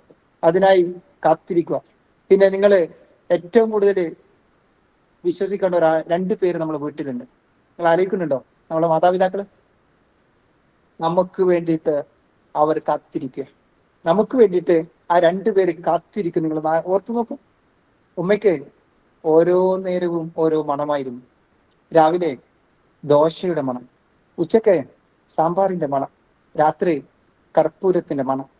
ചന്ദനത്തിരികൾ പുകയുന്ന ഒരു പകലിന് നിശ്ചലമായി കിടക്കുന്ന ഉമ്മയുടെ നെറ്റിയിൽ ചുംബിച്ചപ്പോഴാണ് ഉമ്മയ്ക്ക് മുലപ്പാലിന്റെ മണമാണെന്ന് മനസ്സിലായത്. മക്കളെ, നമ്മളെ ഉമ്മാക്ക് മുലപ്പാലിന്റെ മണ. അവർ ജീവിതത്തിൽ ചിരിക്കുന്നത് നമ്മൾ സന്തോഷം കാണുമ്പോ, നമ്മളിങ്ങനെ ഉയർന്നു പോകുമ്പോൾ അവർക്കൊരു ഹാപ്പിനെസ് ഒക്കെ വരാനുണ്ട്. അവരുടെ ജീവിതത്തിലെ പ്രതീക്ഷ നമ്മളാണ്. ഉപ്പി മോശമൊന്നല്ല കേട്ടോ, ഉപ്പപ്പുളിയാണ്. ചിലപ്പോ നമ്മള് ATM മെഷീൻ എന്നാണ് ഉപ്പാനെ പറ്റിയൊക്കെ വിചാരിച്ചിട്ടുണ്ടാവുക. പക്ഷെ നിങ്ങൾ ആലോചിച്ച് നോക്കൂ, ഉപ്പയും നമുക്ക് വേണ്ടിയിട്ടുണ്ടല്ലോ പകലുകൾ അധ്വാനിച്ചിട്ട് പ്രതീക്ഷയോടെ കാത്തിരിക്കുന്ന ഒരു ഉപ്പയുണ്ട്. ആ രണ്ടുപേരുടെ മുഖത്ത് നമ്മൾ ചിരി വിരിക്കണം. നിങ്ങൾ ആലോചിച്ച് നോക്കൂ. ജീവേഷിന്റെ മനോഹരമായ ഒരു കവിതയുണ്ട്. ആ കവിത ഇങ്ങനെയാണ്, കേൾക്കണേ, ശ്രദ്ധിച്ചു കേൾക്കണേ. ഒരിക്കലേ ദൈവം എന്നോട് ചോദിച്ചു, എന്ത് വരമാണ് വേണ്ടതെന്ന്. ഒരിക്കലേ ഉറക്കിൽ വന്ന് ദൈവം എന്നോട് ചോദിച്ചു, എന്ത് വരമാണ് വേണ്ടതെന്ന്. ഞാൻ പറഞ്ഞു, പുഴുവിനെ പൂമ്പാറ്റയാക്കുന്ന വിദ്യ. പുഴുവിനെ പൂമ്പാറ്റയാക്കുന്ന വിദ്യ. മണ്ണിൽ ഇഴഞ്ഞവരെ ഒരിക്കലെങ്കിലും പറത്തിവിടാൻ കഴിഞ്ഞില്ലെങ്കിൽ പിന്നെന്ത് ജീവിതം? മണ്ണിൽ ഇഴഞ്ഞവരെ ഒരിക്കലെങ്കിലും പറത്തിവിടാൻ കഴിഞ്ഞില്ലെങ്കിൽ പിന്നെന്ത് ജീവിതം? ഉമ്മയുപ്പയും കുറെ കാലമായിട്ട് ചിലപ്പോൾ മണ്ണിൽ ഇഴയുന്നുണ്ട്. നമുക്ക് വേണ്ടിയിട്ട് സങ്കടങ്ങളും പ്രയാസങ്ങളും അവര് സഹിക്കുന്നുണ്ട്. അവരുടെ ജീവിതത്തിൽ ഒരുപാട് കഷ്ടപ്പാടുകളൊക്കെ അനുഭവിക്കുന്നുണ്ട്. മക്കളെ നോക്ക്. ഇനി അവരുടെ ഒരേ ഒരു പ്രതീക്ഷയുണ്ടല്ലോ, നമ്മുടെ സ്റ്റെപ്പ് ആയിട്ടുള്ള നമ്മുടെ ഉയരങ്ങളിലേക്കുള്ള ഓരോ കുതിച്ചാട്ടാണ് അവരുടെ സങ്കടങ്ങളൊക്കെ തീർക്കുക. അവരുടെ മുഖത്ത് പറത്തിവിടുന്ന സന്തോഷങ്ങളൊക്കെ വരിക നമ്മളുടെ വിജയത്തിലാണ്. അവർക്ക് വേണ്ടിയിട്ട് നമ്മൾ ഓരോ സെക്കൻഡും ഓരോ മിനിറ്റും കൃത്യമായിട്ട് നമ്മൾ ചെലവഴിക്കണം. അപ്പോഴാണ് സന്തോഷം വരിക. ആളുകളെ കരയിപ്പിക്കാൻ രണ്ട് മാർഗമുണ്ട്. ഒന്ന് അടിച്ചു കൊടുത്താൽ മതി, ചാമ്പി കൊടുത്താൽ മതി, ആളുകൾ കരഞ്ഞോളും. രണ്ടാമത്തെ ഒരു മാർഗം ഉണ്ടല്ലോ, രണ്ടാമത്തെ ഒരു മാർഗം ഞെട്ടിക്കുന്ന സ്നേഹം കൊടുക്കുക. ഞെട്ടിക്കുന്ന സ്നേഹം കൊടുക്കുക. ഞെട്ടിക്കുന്ന സ്നേഹം കൊടുക്കുമ്പോ അവരുടെ കണ്ണുകളിന്റെ പിന്നാമ്പുറങ്ങളിൽ 2 പസഫിക് ഓഷ്യൻ കാത്തിരിക്കുന്നുണ്ട്. അത് പൊട്ടിയൊലിക്കും, അത് പൊട്ടിയൊലിക്കും. സന്തോഷം കൊണ്ടാ, സങ്കടം കൊണ്ടല്ല. എന്റെ മോന് നന്നായി വിജയിച്ചല്ലോ, അവൻ അടിപൊളിയായല്ലോ, അവൻ സയന്റിസ്റ്റ് ആയല്ലോ, കളക്ടർ ആയല്ലോ, അവന് വലിയ ബിസിനസ് പേഴ്സണാലിറ്റി ആയല്ലോ, അവന് ഭയങ്കര അടിപൊളിയായല്ലോ എന്നൊക്കെ വിചാരിക്കുമ്പോ ഉപ്പാന്റെ ഉമ്മാന്റെ ഒക്കെ ആ ഹൃദയത്തിൽ ഉണ്ടാകുന്ന ഒരു സന്തോഷമുണ്ട്. അവരുടെ കണ്ണുകളിൽ ഉണ്ടാകുന്ന ആനന്ദ കണ്ണീരുണ്ട്, ആനന്ദത്തിന്റെ സന്തോഷത്തിന്റെ കണ്ണീരുണ്ട് മക്കളെ. അതോർത്തുകൊണ്ട് ഏറ്റവും നല്ല വിജയത്തിനായി നമ്മൾ ശ്രമിക്കുക. ഇനി എല്ലാവരും ഒന്ന് കണ്ണടക്കണേ. Close your eyes slowly. നമ്മൾ നിർത്താൻ പോകണേ. Close your eyes slowly. ഞാൻ പറയുന്ന കാര്യങ്ങൾ ശ്രദ്ധിച്ചു കേൾക്കണേ, ശ്രദ്ധിച്ചു കേൾക്കണേ. Close your eyes slowly. ഞാൻ കാണുന്നുണ്ട് 2 പേര് അവിടെ കണ്ണടച്ചിട്ടില്ല. എനിക്കൊന്ന് Shamsululama. Okay, close your eyes slowly. ഞാൻ 3 കാര്യങ്ങൾ പറയും. ആ കാര്യങ്ങൾ കൃത്യമായിട്ടൊന്ന് മനസ്സിലേക്ക് കൊണ്ടുവരണേ. 1, ഈ പരീക്ഷയ്ക്ക് എന്റെ ഗ്രേഡ് എന്തായിരിക്കും? ഈ പരീക്ഷ കഴിയുമ്പോൾ എനിക്ക് കിട്ടുന്ന ഗ്രേഡ് എന്തായിരിക്കും? ഏറ്റവും വലിയ ഗ്രേഡ് എന്ന് വിചാരിച്ചോട്ടെ, A+, അല്ലെങ്കിൽ 90 above മാർക്ക്, അങ്ങനെ എന്തും വിചാരിക്കും നിങ്ങൾക്ക്. ഈ പരീക്ഷയ്ക്ക് എന്റെ ഗ്രേഡ് എന്തായിരിക്കും? അത് മനസ്സിലൊന്ന് വിചാരിച്ചാൽ മതിയേ. രണ്ടാമത്തത്, ഞാൻ ജീവിതത്തിൽ ആരാകാൻ ആഗ്രഹിക്കുന്നു. ഞാൻ എൻ്റെ ജീവിതത്തിൽ ആരാകാൻ ആഗ്രഹിക്കുന്നു. ഒന്ന് കണ്ണടച്ചൊന്ന് മനസ്സിലൊന്ന് വിചാരിച്ചോട്ടെ.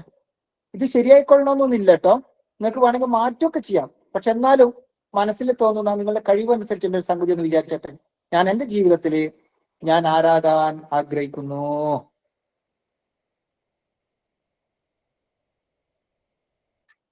നിങ്ങൾ ആഗ്രഹം. മൂന്നാമത്തത് ഏറ്റവും പ്രധാനപ്പെട്ട ഒരു സംഗതിയാണ്. അങ്ങനെ ഞാൻ ആഗ്രഹിച്ചതുപോലെ ആയിക്കഴിഞ്ഞാൽ ചിലപ്പോൾ ഡോക്ടർ, ചിലപ്പോൾ ബിസിനസ് പേഴ്സൺ, ചിലപ്പോൾ കളക്ടർ, ചിലപ്പോൾ ലോകം അറിയപ്പെടുന്ന സ്കോളർ, പണ്ഡിതൻ ഒക്കെ ആയിക്കഴിഞ്ഞാൽ എൻ്റെ മാതാപിതാക്കൾക്ക് വേണ്ടി ഞാൻ എന്താണ് ചെയ്തു കൊടുക്കുക? അവർക്ക് വേണ്ടി ഞാൻ എന്താണ്? എന്നെ പൊന്നുപോലെ നോക്കിയ, എന്നെ നിലത്ത് വെക്കാതെ, എന്നെ തലയിൽ വെക്കാതെ, എന്നെ ഇങ്ങനെ കൈകളിൽ തോളിൽ ഇങ്ങനെ ചേർത്ത് പിടിച്ച്, നെഞ്ചോട് ചേർത്ത് പിടിച്ച് ഓരോ സെക്കൻഡും എനിക്ക് വേണ്ടി മാത്രം ചെലവഴിച്ച എന്റെ മാതാപിതാക്കൾക്ക് വേണ്ടി ഞാൻ എന്താണ് കൊടുക്കുക? എന്താണ് അവർക്ക് ഞാൻ ഭാവിയിൽ ഞാൻ ഉയരങ്ങളിൽ എത്തിക്കഴിഞ്ഞാൽ അവർക്ക് വേണ്ടി എന്താണ് ചെയ്യുക? ഒന്ന് അതൊന്ന് ഓർത്ത് വെച്ച മക്കളെ.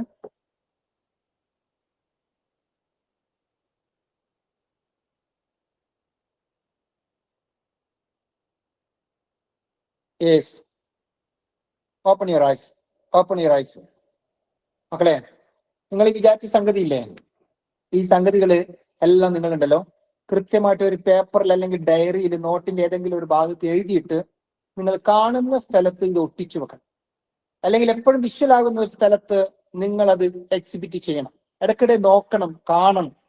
അപ്പൊ നിങ്ങൾക്കൊരു ആവേശമൊക്കെ വരും.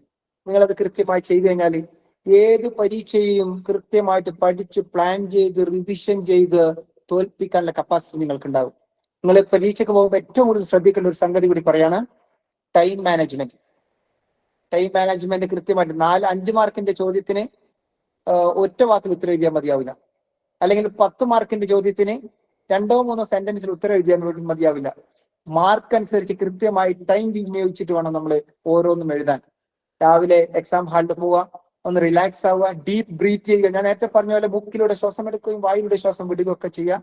വേണമെങ്കിൽ ഈ സംഗതികളൊക്കെ കൃത്യമായിട്ട് ചെയ്യുക. അതിനുശേഷം പേപ്പർ കാത്തിരിക്കുക.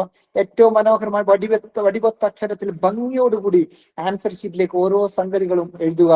എല്ലാം അള്ളാഹുവിലേക്ക് പ്രാർത്ഥനയോട് കൂടുക. നിങ്ങൾക്ക് ഏറ്റവും നല്ല ജീവിതം തന്നെ എത്തും, ഒരു സംശയവുമില്ല. നിങ്ങള് 5-6 വർഷം മാത്രം ഇനി കാത്തിരിക്കാനുള്ളൂ. നിങ്ങൾ ആലോചിച്ച് നോക്കിയട്ടെ. അല്ലെങ്കിൽ 8ാം ക്ലാസ്സിലൊക്കെ ഉള്ള മക്കളാണെങ്കിൽ 7-8 വർഷം മാത്രം ഇനി ഭംഗിയായിട്ട് പ്ലാൻ ചെയ്ത് ഗോൾ സെറ്റ് ചെയ്ത് ജീവിച്ചാൽ മതി. അപ്പൊ നിങ്ങൾക്ക് അടുത്ത 80 വർഷം ഏറ്റവും പൊളിച്ചടക്കാൻ വേണ്ടി പറ്റും. അല്ല, നിങ്ങള് ഈ 5-6 വർഷം അല്ലെങ്കിൽ 7-8 വർഷം നിങ്ങൾ കൃത്യമായി ഫോക്കസ് ചെയ്യാതെ കൃത്യമായി അലമ്പായാൽ, പഠനത്തിൽ ഉഴപ്പിയാൽ അടുത്ത 80 വർഷം അല്ലെങ്കിൽ 50 വർഷം നിങ്ങളുടെ ജീവിതം കോഞ്ഞാട്ടിയാവും. ചില ആളുകൾ നമ്മൾ കണ്ടിട്ടില്ല മക്കളെ, കല്ലിങ്കിൽ ഇരിക്കുന്ന ആളുകൾ, സൊറ പറഞ്ഞിട്ട് ബസ് സ്റ്റോപ്പിലൊക്കെ ഇരിക്കുന്ന ആളുകൾ നല്ല മനുഷ്യന്മാരാണ്. ആരും വർത്താനൊക്കെ കേട്ടുകഴിഞ്ഞാലോ പ്രധാനമന്ത്രി ആക്കാനൊക്കെ തോന്നും. പക്ഷെ പ്ലാൻ ചെയ്യാത്തോണ്ടാ, ഡിവിഷൻ ചെയ്യാത്തോണ്ടാ, അവർ ഗോൾ സെറ്റ് ചെയ്യാത്തോണ്ടാ, അവർക്ക് മുമ്പിൽ അവർ ചില ജീവിതങ്ങളൊക്കെ ഇങ്ങനെ സമയങ്ങളൊക്കെ നഷ്ടപ്പെടുത്തിക്കൊണ്ടാണ് ചിലപ്പോൾ അങ്ങനെയൊക്കെ ആയത്.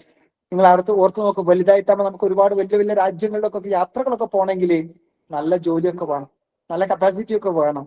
അതൊക്കെ ഉണ്ടാക്കിയെടുക്കണമെങ്കിൽ കൃത്യമായിട്ട് പ്ലാനോടുകൂടി നമുക്ക് വേണം. ചിലപ്പോൾ നമ്മൾ ആളുകൾക്ക് സഹായിക്കാനൊക്കെ നമുക്ക് പറ്റണമെങ്കിൽ, ചാരിറ്റി ഒക്കെ കൊടുക്കണമെങ്കിൽ നമുക്ക് കൃത്യമായിട്ട് പ്ലാൻ ചെയ്തിട്ട് മുന്നോട്ട് പോകേണ്ടി വരും.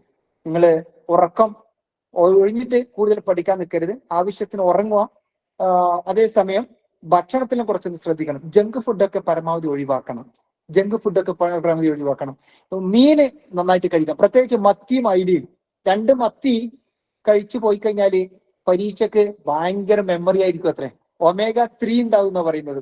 2 മത്തി രാവിലെ കഴിച്ചു പോയി കഴിഞ്ഞാൽ പരീക്ഷ ഏറ്റവും നന്നായിട്ട് എഴുതാൻ പറ്റും എന്നാ പറയുന്നത്. നിങ്ങൾ ഇറച്ചിയും ബീഫൊക്കെ അതുപോലെ തന്നെ ചിക്കനൊക്കെ കുറച്ചു കാലം ഒഴിവാക്കാൻ വേണ്ടി, എനിക്കറിയില്ല നിങ്ങൾ കോളേജിൽ എന്താ തരുവാന്ന്.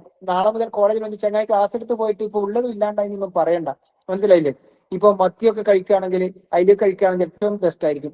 അതുപോലെ തന്നെ പരീക്ഷയ്ക്ക് പോകുന്ന അന്ന് നമ്മൾ ഉരുളക്കിഴങ്ങിനെ കൊണ്ട് ഉണ്ടാക്കുന്ന കറികളില്ലേ, ബാജി എന്നൊക്കെ പറയുന്നത്, അതും കപ്പ, ഇത് രണ്ടും കഴിക്കാതിരിക്കുന്നതാണ് നല്ലത്. ആളുകൾ സൈക്കോളജിസ്റ്റ് ഒക്കെ പറയുന്നത് കുറച്ച് സമയത്തേക്ക് നമ്മുടെ ബുദ്ധി കുറച്ച് മന്ദീഭവിപ്പിക്കും എന്നാ പറയുന്നത്. ചിലപ്പോൾ ആൻസർ ഒക്കെ വരണമെന്നില്ല. ഭക്ഷണമൊക്കെ വളരെ പ്രധാനമാണ് കേട്ടോ. അതുകൊണ്ട് മധുരമുള്ള ജങ്ക് ഫുഡ് ആയിട്ടുള്ള സംഗതികളൊക്കെ നമ്മൾ പരമാവധി ഒഴിവാക്കുക. ഞാൻ ഒരു സംഗതി കൂടി പറഞ്ഞ് നിർത്താണ്. ഞാൻ കുറച്ചു കാലം ടീച്ചിങ് ഫീൽഡിൽ ഉണ്ടായിരുന്നു. കുറച്ചു കാലം ഞാൻ ഒരു സ്കൂൾ വർക്ക് ചെയ്തിട്ടുണ്ടായിരുന്നു. ഒരു UP സ്കൂളാണ്. അന്ന് 5ാം ക്ലാസ്സിലേക്ക് എന്റെ ക്ലാസ്സിലേക്ക് വന്ന ഒരു കുട്ടിയെ ഞാൻ ഇപ്പോൾ ഓർക്കണം. ഒരു ജൂൺ മാസത്തില് മഴയുള്ള ദിവസം അവന് ഇങ്ങനെ പതുക്കെ വരുന്നു. ഞാൻ നോക്കുമ്പോൾ അവന്റെ കൈകൾ രണ്ടും ഇങ്ങനെ വിറച്ചുകൊണ്ടിരിക്കുന്നുണ്ട്. കാലുകൾ അവൻ ഡാൻസ് ചെയ്യുന്നത് പോലെയാണ് വരുന്നത്. ഞാൻ ആ കുട്ടിയെ പ്രത്യേകം നോട്ട് ചെയ്തു. അവൻ എന്റെ ക്ലാസ് റൂമിൽ 5ാം ക്ലാസ്സിൽ ബിയില് അവൻ ഒരു ആ മുറിയിൽ ഏറ്റവും പിറകിലെ ബെഞ്ചില് അവൻ ഇങ്ങനെ പതുക്കെ ഒരു പാവത്താനെ പോലെ ഇരുന്ന് ഞാൻ ഇപ്പോൾ ഓർക്കുന്നുണ്ട്. ചിലപ്പോ അവൻ സംസാരിക്കാൻ വേണ്ടി തുടങ്ങുമ്പോൾ ഞാൻ മനസ്സിലാക്കി അവന് കൃത്യമായി സംസാരിക്കാൻ പറ്റുന്നില്ല. ചില വാക്കുകളൊക്കെ അവന്റെ തൊണ്ടയിലൊക്കെ കുരുങ്ങിക്കിടക്കും. പിന്നെ കുറെ കഴിഞ്ഞപ്പോൾ എനിക്ക് ഒരു കാര്യം കൂടി മനസ്സിലായി, അവൻ നല്ല ബുദ്ധിയൊക്കെ ഉണ്ട്, പക്ഷെ സംസാരിക്കാൻ പ്രയാസമാണ്. ചിലപ്പോ ഈ കുട്ടി ഉണ്ടല്ലോ ആൻസർ പറയാൻ വേണ്ടി ചാടി എണീക്കും. ഇപ്പൊ ബാക്കി എന്റെ ക്ലാസ്സിലെ മുഴുവൻ കുട്ടികൾ എന്ത് ചെയ്യുന്നറിയോ, ഈ കുട്ടിക്ക് വേണ്ടിയിട്ട് മാത്രമായിട്ട് കാത്തിരിക്കും. അവരാരും ആൻസർ പറയില്ല, അവർക്ക് അറിയാം ആൻസർ, പക്ഷെ അവർ പറയില്ല. മൻസൂർ അലി എന്ന് പറയുന്ന ആ കുട്ടി ആൻസർ പറയാൻ വേണ്ടിയിട്ട് അവർ കാത്തിരിക്കും. അവൻ ആൻസർ പറഞ്ഞിട്ട് ഒരു ചാട്ടമൊക്കെ ഉണ്ട്, എന്നൊക്കെ പറഞ്ഞിട്ട് ഒരു ചാട്ടമൊക്കെ ഉണ്ട്. ചില ദിവസം അവന്റെ ഉപ്പ ഉച്ചനേരത്ത് വരും ടിഫിൻ ബോക്സിൽ ചോറുമായിട്ട്. ഉച്ചക്ക് സ്കൂളിന് പുറത്തിട്ടിരിക്കുന്ന ഒരു ബെഞ്ചിൽ അവനെ ചൂടോടെ ചേർത്ത് നിർത്തിയിട്ട് ഉപ്പ ഓരോ ഉരുളകളും അവന്റെ വായിലേക്ക് വെച്ചു കൊടുക്കും. അങ്ങനെ അവന് ഭക്ഷണമൊക്കെ കഴിഞ്ഞിട്ട് ചിരിയൊക്കെ തുടച്ചു കൊടുത്തിട്ട് കൈയൊക്കെ വൃത്തിയാക്കി കൊടുത്തിട്ട് ഒരു ഉമ്മയൊക്കെ കൊടുത്തിട്ട് ഉപ്പ പോവാം. ഞാൻ കാണാറുണ്ട്. തിരിച്ചു പോകുമ്പോ ആ ഉപ്പാന്റെ കണ്ണുകളിൽ 2 തുള്ളി കണ്ണീരൊക്കെ ഉണ്ടാവും. വയ്യാത്ത മോന, കാലുകൾ പ്രശ്നമില്ല, പക്ഷെ കൈകൾ രണ്ടും അവനെ ഓട്ടിസം ബാധിച്ചിട്ട് വല്ലാത്ത വിധത്തിൽ ഇങ്ങനെ ജെർക്ക് ചെയ്ത വിധത്തിലാണ്. പിന്നീട് അവന് ഏറ്റവും നന്നായി പരീക്ഷ പാസ്സായി. 10ാം ക്ലാസ്സിൽ അവൻ പരീക്ഷ എഴുതിയപ്പോ അവന് ഏറ്റവും ഫുൾ A+ ആണ് ഉണ്ടായിരുന്നത്. അവൻ സ്വന്തമായിട്ടല്ല എഴുതിയത്, വേറൊരാൾ വെച്ചിട്ടാണ് എക്സാം എഴുതിയത്. അവൻ എഴുതാൻ വേണ്ടി പ്രയാസമാണ്. സയൻസ് ഗ്രൂപ്പ് എടുത്ത് അവന് +2 ചേർന്നു. പക്ഷെ കുറച്ച് കഴിഞ്ഞപ്പോൾ ഒരു കാര്യം മനസ്സിലായി. ആസിഡുകൾ, കെമിസ്ട്രി ലാബില് ആസിഡുകൾ കൂട്ടിക്കലർത്തിയപ്പോൾ ഒരു തവണ അവന്റെ കൈ പൊള്ളി. അപ്പൊ സാറ് പറഞ്ഞു, നിനക്ക് സയൻസ് ശരിയാവില്ല, നീ ഹ്യൂമാനിറ്റീസ് എടുത്ത് പഠിക്കുന്നതായിരിക്കും നല്ലതെന്ന്. അങ്ങനെ ഹ്യൂമാനിറ്റീസ് എടുത്ത് അവൻ പഠിച്ച് പ്രീ ഡിഗ്രി +2 ഏറ്റവും നന്നായി പാസ്സായി. അതിനുശേഷം അവൻ ഫറൂഖ് കോളേജിൽ ഡിഗ്രിക്ക് ചേർന്നു. വയ്യാത്ത മോന, നമ്മൾ പറഞ്ഞ 4 മുറിയിൽ ചുരുണ്ടു പോയേക്കാവുന്ന ഒരു പൊന്നുമോന്റെ കഥയാണ് ഞാൻ പറയുന്നത്. 2 കൈകളും തീർത്തും ഓട്ടിസം ബാധിച്ചിട്ട് വർക്ക് ചെയ്യാൻ പറ്റാതിരുന്ന, കൃത്യമായിട്ട് അത് ചെയ്യാൻ പറ്റാതിരുന്ന ഒരു കുട്ടിയുടെ കഥ. അങ്ങനെ ഫറൂഖ് കോളേജിൽ നിന്ന് ഏറ്റവും നല്ല മാർക്കോടെ അവൻ ഡിഗ്രി പാസ്സായി. പിന്നീട് അവന്റെ PG പഠിച്ചത് ഇന്ത്യയിലെ തന്നെ ലോകം മുഴുവൻ അറിയപ്പെടുന്ന യൂണിവേഴ്സിറ്റിയായ Tata institute of social studies, TISS എന്ന് പറയുന്ന ലോകം അറിയപ്പെടുന്ന ഇന്ത്യൻ യൂണിവേഴ്സിറ്റിയിൽ നിന്ന് അവൻ MSW പാസ്സായി. MSWയിൽ പ്രവേശനം കിട്ടണമെങ്കിൽ 2 പരീക്ഷയൊക്കെ എഴുതണം, ഒരു ഇന്റർവ്യൂ ഒക്കെ കഴിയണം. അതൊക്കെ കൃത്യമായി പാസ്സായിട്ട് 3 വർഷം അവിടെ പഠിച്ചിട്ട് 2 വർഷം പഠിച്ചിട്ട് അവൻ MSW പാസ്സായി. ഇപ്പൊ അവൻ വർക്ക് ചെയ്യുന്നത് ഐക്യരാഷ്ട്രസഭയുടെ കീഴിൽ പ്രവർത്തിക്കുന്ന ഒരു പ്രൊജക്ട് ഉണ്ട്, സേവ് ദി ചിൽഡ്രൻ പ്രൊജക്ട് ഉണ്ട്. അതിന്റെ പ്രോഗ്രാം മാനേജറായിട്ട് അവൻ ചെന്നൈയിൽ വർക്ക് ചെയ്യാണ്. അവന്റെ 2 പെങ്ങന്മാരെ കല്യാണം കഴിച്ചയച്ചത് അവൻ വാങ്ങിയ ശമ്പളം കൊണ്ടാണ്. വീട് പുതുക്കി പണിതത് ആ പൊന്നുമോൻ പഠിച്ച അവനെ അധ്വാനിച്ചുണ്ടാക്കിയ ശമ്പളം കൊണ്ടാണ്. ഞാൻ പറഞ്ഞു വരുന്നത്, കൈ രണ്ടുകളും ഉണ്ടായിട്ട് ഓട്ടിസം ബാധിച്ചിട്ട് കൃത്യമായി അത് കൊണ്ടുപോകാൻ സാധിക്കാതിരുന്ന മൻസൂർ അലിക്ക് അത് സാധിച്ചിരുന്നുവെങ്കിൽ, എല്ലാ അവയവങ്ങളും കൃത്യമായി വർക്ക് ചെയ്യും, നമുക്ക് അസാധ്യമായി ഒന്നുമില്ല. ഒന്ന് മനസ്സ് വെച്ചാൽ മാത്രം മതി മക്കളെ. ജീവിതം നമ്മുടെ വഴിയെ വരും. ജീവിതം നമ്മുടെ വഴി വരും. ഞാൻ എന്നെ 1 എന്ന് പറയും, നിങ്ങൾ ക്ലാപ്പ് ചെയ്യണേ. 1 ഒന്ന് ക്ലാപ്പ് ചെയ്യും. 1 സിംഗിൾ ക്ലാപ്പ്. 1 എല്ലാവരും ഒരുമിച്ച് ചെയ്യണേ. 1 2 എന്ന് പറയുമ്പോൾ സ്നാപ്പ് ഇതെങ്ങനെ 2 1 2 3 എന്ന് പറയും. നിങ്ങൾ കാലിന് ഉഷാറായിട്ട് അടിക്കണം. നിങ്ങൾ തുടക്കം ഉഷാറായിട്ട് അടിക്കണം. 2 കൈകൾ കൊണ്ട് നിങ്ങൾ തുടക്കം ഉഷാറായിട്ട് അടിക്കണം. 3 എന്ന് പറയുമ്പോൾ 1 1 2 3. Okay, wonderful. ഇനി 4 എന്ന് പറയുമ്പോൾ നിങ്ങളുടെ 2 കാലുകളും നിലത്തൊന്ന് 2 തവണ ടച്ച് ചെയ്യണേ. 2 കാലുകളും നിലത്ത് 2 തവണ ടച്ച് ചെയ്യണം. Okay okay. 1 ഒന്നുകൂടി. 1 1 2 3 3 ഒരു കാലിന് അടിക്കേണ്ടത്. 3 കാലിന് അടിക്കേണ്ടത്. 3 4. ഓക്കെ. 5 എന്ന് പറയുമ്പോ നിങ്ങൾ ഇരുന്ന കസേരയിൽ നിന്ന് ചാടി എണീക്കണം. ചാടി എങ്ങനെ എണീക്കണം എന്നറിയോ? 5 എന്ന് പറയുമ്പോ 2 കൈകൾ ഇങ്ങനെ ആകാശത്തേക്ക് വരുത്തിട്ട് ഈ ഒരു ശബ്ദം ഉണ്ടാക്കി നിങ്ങൾ ചാടണം കേട്ടോ. ഞാൻ അത് പറഞ്ഞിട്ടാണ് ഇത് നിർത്തുക. Okay. 1 again 1 1 2 3 4. Hello. Okay, wonderful wonderful wonderful. ഇനി ഇരുന്നോളൂ. ഞാൻ മ്യൂട്ടാക്കിയതുകൊണ്ടായിരിക്കും നിങ്ങളെ ശബ്ദം കേട്ടിട്ടില്ല. ഞാൻ എന്ന് ശബ്ദം ഉണ്ടാക്കാൻ പറഞ്ഞിട്ടുണ്ട് മക്കളെ. OW എന്ന് പറഞ്ഞു കഴിഞ്ഞാൽ, ഒന്നാമത്തെ W യു ആർ വർത്തി, നിങ്ങൾ മൂല്യമുള്ളവരാ. രണ്ടാമത്തത് O you are original, duplicate അല്ല. മൂന്നാമത്തതാണ് ഏറ്റവും ഇമ്പോർട്ടന്റ്, യു ആർ വെൽക്കം. ഞാൻ ഈ പറഞ്ഞതുപോലെ കൃത്യമായിട്ട് പഠിച്ച് പാസ്സായി പ്ലാൻ ചെയ്ത് റിവിഷൻ ചെയ്ത് ഗോൾ സെറ്റ് ചെയ്ത് ടൈം മാനേജ് ചെയ്ത് നിങ്ങൾ ഏറ്റവും നന്നായിട്ട് പരീക്ഷകളൊക്കെ പാസ്സായിട്ട് ഏറ്റവും ടോപ്പ് പൊസിഷനിലെത്തുമ്പോ നിങ്ങൾ സ്വാഗതം ചെയ്യാൻ വേണ്ടിയിട്ട് കാത്തിരിക്കുന്നുണ്ട് your parents. Welcome by your parents, your neighbours and your society and your country also. നിങ്ങളെ സ്വാഗതം ചെയ്യാൻ വേണ്ടിയിട്ട് നിങ്ങളുടെ കുടുംബവും നിങ്ങളുടെ പാരന്റ്സും നിങ്ങളുടെ നെയ്ബേഴ്സും നിങ്ങളുടെ സൊസൈറ്റിയും നിങ്ങളുടെ രാജ്യവും നിങ്ങളെ കാത്തിരിക്കുന്നുണ്ട്. എല്ലാവർക്കും നല്ലൊരു ജീവിതം ഉണ്ടാകട്ടെ എന്ന് ആശംസിക്കുന്നു, പ്രാർത്ഥിക്കുന്നു. ഇനി നിങ്ങൾക്ക് എന്തെങ്കിലും ഡൗട്ട് ഒക്കെ ഉണ്ടെങ്കിൽ എന്നോട് ചോദിക്കാം, ഇന്ററാക്ട് ചെയ്യാം. Okay, thank you. അസ്സലാമു അലൈക്കും.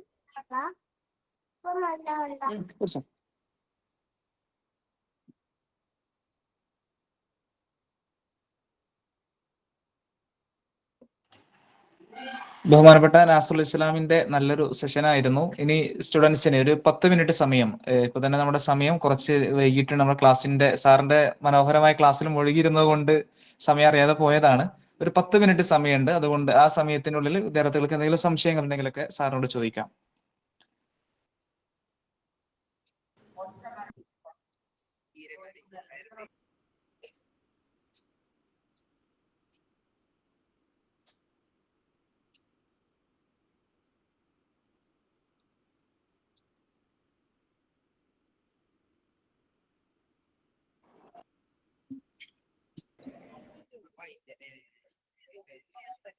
ആർക്ക് സംശയമൊന്നും ഇല്ലാത്തത് എല്ലാം കൃത്യമായി മനസ്സിലായി തോന്നുന്നു.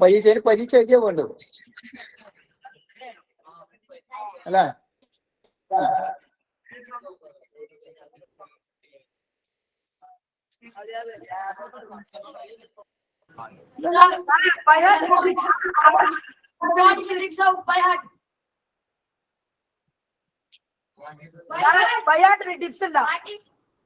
എങ്ങനെ മലയാളത്തിനാ?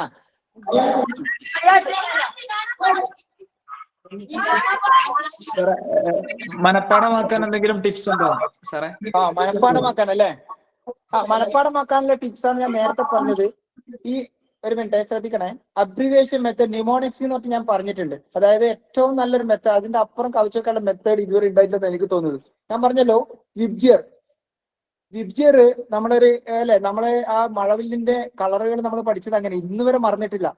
നമ്മൾ 5ാം ക്ലാസ്സിലോ 4ാം ക്ലാസ്സിലൊക്കെ പഠിച്ച സാധനമാണ് വിബ്ജിയർ. ആ ഒരു ഇതിൽ പറയുമ്പോൾ വയലറ്റ്, ഇങ്ങനെ ഇൻഡിഗോ, ബ്ലൂ, ഗ്രീൻ ഒക്കെ ആ ഒരു സാധനം ഉണ്ടല്ലോ. ഞാൻ നേരത്തെ മെസ്സിനെ പറ്റി പറഞ്ഞില്ലേ, മെസ്സി ബ്യൂണസ് അയേഴ്സ് ഞാൻ അങ്ങനെ ഓർമ്മിക്കുന്നത്.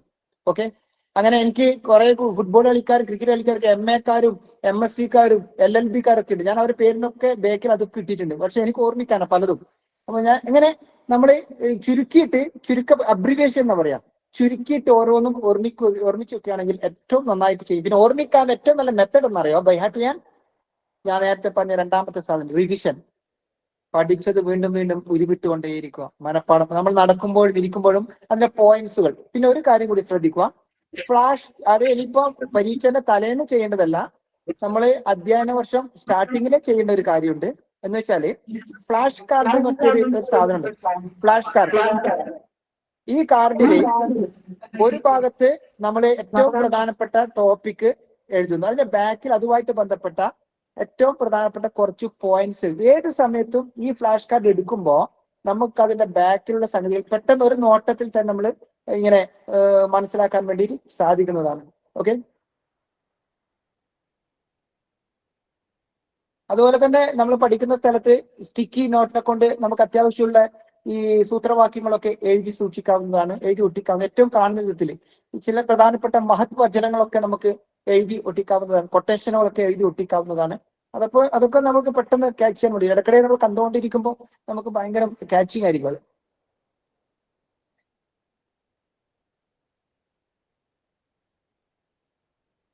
പിന്നെ ഈ തേന് ഇടയ്ക്ക് കുറച്ചൊക്കെ, ഒരുപാടല്ല, ഒരു 1/2 ടീസ്പൂൺ വീതം തേന് കൃത്യമായി എല്ലാ ദിവസം കഴിക്കുന്നതൊക്കെ നമ്മളെ മെമ്മറി പവർ കൂട്ടുന്നൊക്കെ പറയുന്നുണ്ട്.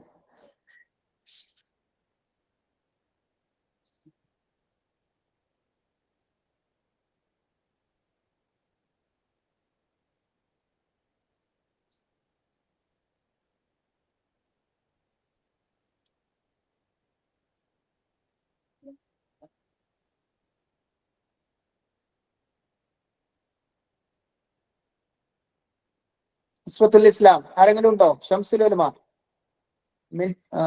അവിടെ വേറൊരു സ്ഥലം മിൻഹാജ് എന്നാണ്, അത് സ്ഥാപനത്തിന്റെ പേരാണോ വ്യക്തിന്റെ പേരാണോ എന്ന് എനിക്കറിയില്ല. ദിശ, ദാറുൽ ഹിബ അല്ലേ?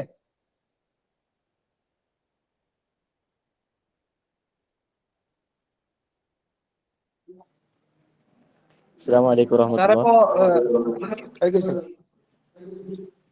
ഞാൻ പതിയാങ്കര ഷംസുൽ ഉലമ ഇസ്ലാമിക് കോളേജിൽ ഇരിക്കുന്നു. അപ്പോൾ തുടർച്ചയായിട്ട് സ്റ്റഡി ലീവിന് നമ്മളിങ്ങനെ പഠിച്ചുകൊണ്ടിരിക്കുമ്പോൾ സ്വാഭാവികമായിട്ടും ഞാൻ നേരിടുന്ന ഒരു വിഷയമാണ് ഉറക്കം വരിക എന്നുള്ളത്. അപ്പോൾ ഉറക്കം വരാതെ നമുക്ക് എങ്ങനെ നല്ലപോലെ പഠിക്കാൻ സാധിക്കുന്നുണ്ട്? ഓക്കെ, നല്ല ചോദ്യമാണത് കേട്ടോ. നമ്മള് പിന്നെ അതിലെ കുറച്ച് കാര്യങ്ങളൊന്ന് ശ്രദ്ധിക്കേണ്ടത്, നമ്മള് പരീക്ഷ എന്ന് വിചാരിച്ചിട്ട് ഈ വ്യായാമത്തിന് ഉള്ള സമയം നമ്മൾ കുറക്കാൻ പാടില്ല എന്ന് എൻ്റെ ഒരു അഭിപ്രായം. അതായത് കുറച്ചൊരു 30 മിനിറ്റ്സ് എങ്കിലും ഡെയിലി നടക്കണം എന്ന് പറയാം. അതുപോലെ തന്നെ യോഗയിലെ ചില സാധനങ്ങളുണ്ട്. ഒരു ട്രീ യൂട്യൂബിൽ അടിച്ചു കഴിഞ്ഞാൽ കിട്ടും, അത് ഒരു ട്രീ മോഡലിലുള്ള ഒരു സാധനം. അതുപോലെ തന്നെ കാറ്റ് കൗ സ്റ്റൈലിലുള്ള ഒരു സാധനം. അങ്ങനെ കുറച്ചൊരു സാധനങ്ങളുണ്ട്. ആ സാധനം ചെയ്ത് കഴിഞ്ഞാൽ കുറച്ചും കൂടി നമ്മളെ പിന്നെ ഓർമ്മയും അതുപോലെ തന്നെ എനർജിയും ഒക്കെ നമുക്ക് വരും. ഏറ്റവും പ്രധാനമായിട്ട് ശ്രദ്ധിക്കേണ്ടത് ഫുഡിന്റെ കാര്യത്തിലാണ്. ജങ്ക് ഫുഡ് കുറക്കുക, പരീക്ഷാ കാലത്തൊക്കെ ഉപേക്ഷിക്കുന്നതാണ് നല്ലത്. അത് ഇനി അത് സ്ഥാപനത്തിൽ നിന്ന് ആ ടൈപ്പിലൊക്കെ കിട്ടുന്നുണ്ടെങ്കിൽ നമ്മളത് കുറച്ച് മാത്രം മിതമായ വിധത്തിൽ മാത്രം പരമാവധി കഴിക്കുക. ഭക്ഷണം എപ്പോഴും നമ്മളെ ഒരു ആലസ്യത്തിലൊക്കെ തള്ളിവിടാനുള്ള സാധ്യതയുണ്ട്. പിന്നെ ചിലപ്പോൾ ഇനി അമിതമായ ഉറക്കമൊക്കെ ഉണ്ടെങ്കിൽ അത് എന്തുകൊണ്ടാണെന്നുള്ളത് നമ്മൾ ചിലപ്പോൾ ചെക്ക് ചെയ്യേണ്ടി വരും. വിറ്റാമിൻ ഡിന്റെ കുറവുകൊണ്ടാണ് ഇപ്പോൾ ചിലപ്പോൾ ആ പ്രശ്നങ്ങൾക്ക് ഉണ്ടാവാറുണ്ട്. അതിന്റെ ഡോക്ടർമാർ പറയുന്ന പ്രതിവിധി വെയിലുള്ള എന്നുള്ളതാണ്. രാവിലെ 10 മണിക്കും 3 മണിന്റെ ഇടയിലുള്ള വെയിൽ ഒരു അരമണിക്കൂറെങ്കിലും കൊള്ളണം എന്നൊക്കെയാണ് പറയുന്നത്. അപ്പോ ഏതായാലും ഭക്ഷണത്തിന്റെ കാര്യത്തിൽ ഒന്ന് ശ്രദ്ധിക്കുക. അതുപോലെ തന്നെ വ്യായാമം നമ്മൾ പരീക്ഷയാണെങ്കിലും അത് ഉപേക്ഷിക്കരുതെന്നാണ് ഞാൻ പറയാം. ചെയ്യുന്ന വ്യായാമം അതെന്തായിക്കോട്ടെ, അത് നടത്തായിക്കോട്ടെ, ഓട്ടായിക്കോട്ടെ, എന്തെങ്കിലും ചില്ലറ കളികളൊക്കെ ആയിക്കോട്ടെ. പിന്നെ ഇടയ്ക്ക് പഠിച്ചുകൊണ്ടിരിക്കുമ്പോൾ നമ്മൾ ചെയ്യേണ്ടത് ഒരു 45 മിനിറ്റ് പഠിക്കുമ്പോൾ ഒരു 5 മിനിറ്റ് റെസ്റ്റ് എടുക്കുന്നത് നല്ലതാണ്. നേരെ തിരിച്ചായി പോകരുത്. 45 മിനിറ്റ് റെസ്റ്റും 5 മിനിറ്റ് പഠിപ്പും ആവരുത്. പകരം 5 മിനിറ്റ് റെസ്റ്റ്, 45 മിനിറ്റ് പഠനം. ആ തരത്തിൽ കൊണ്ടുപോവുകയാണെങ്കിൽ കുറച്ചും കൂടി റിലാക്സേഷൻ ഒക്കെ ഉണ്ടാകും. ഓക്കെ.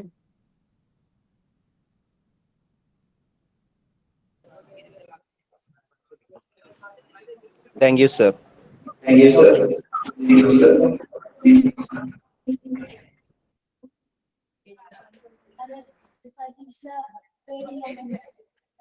ഇമാം ഷാഫി കാസർഗോഡ് അല്ലെ, കുമ്പളെ.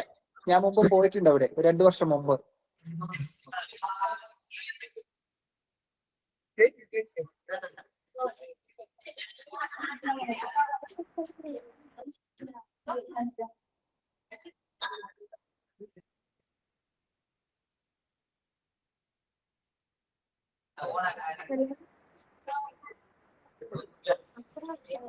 ഹലോ, പറയൂ മോനെ.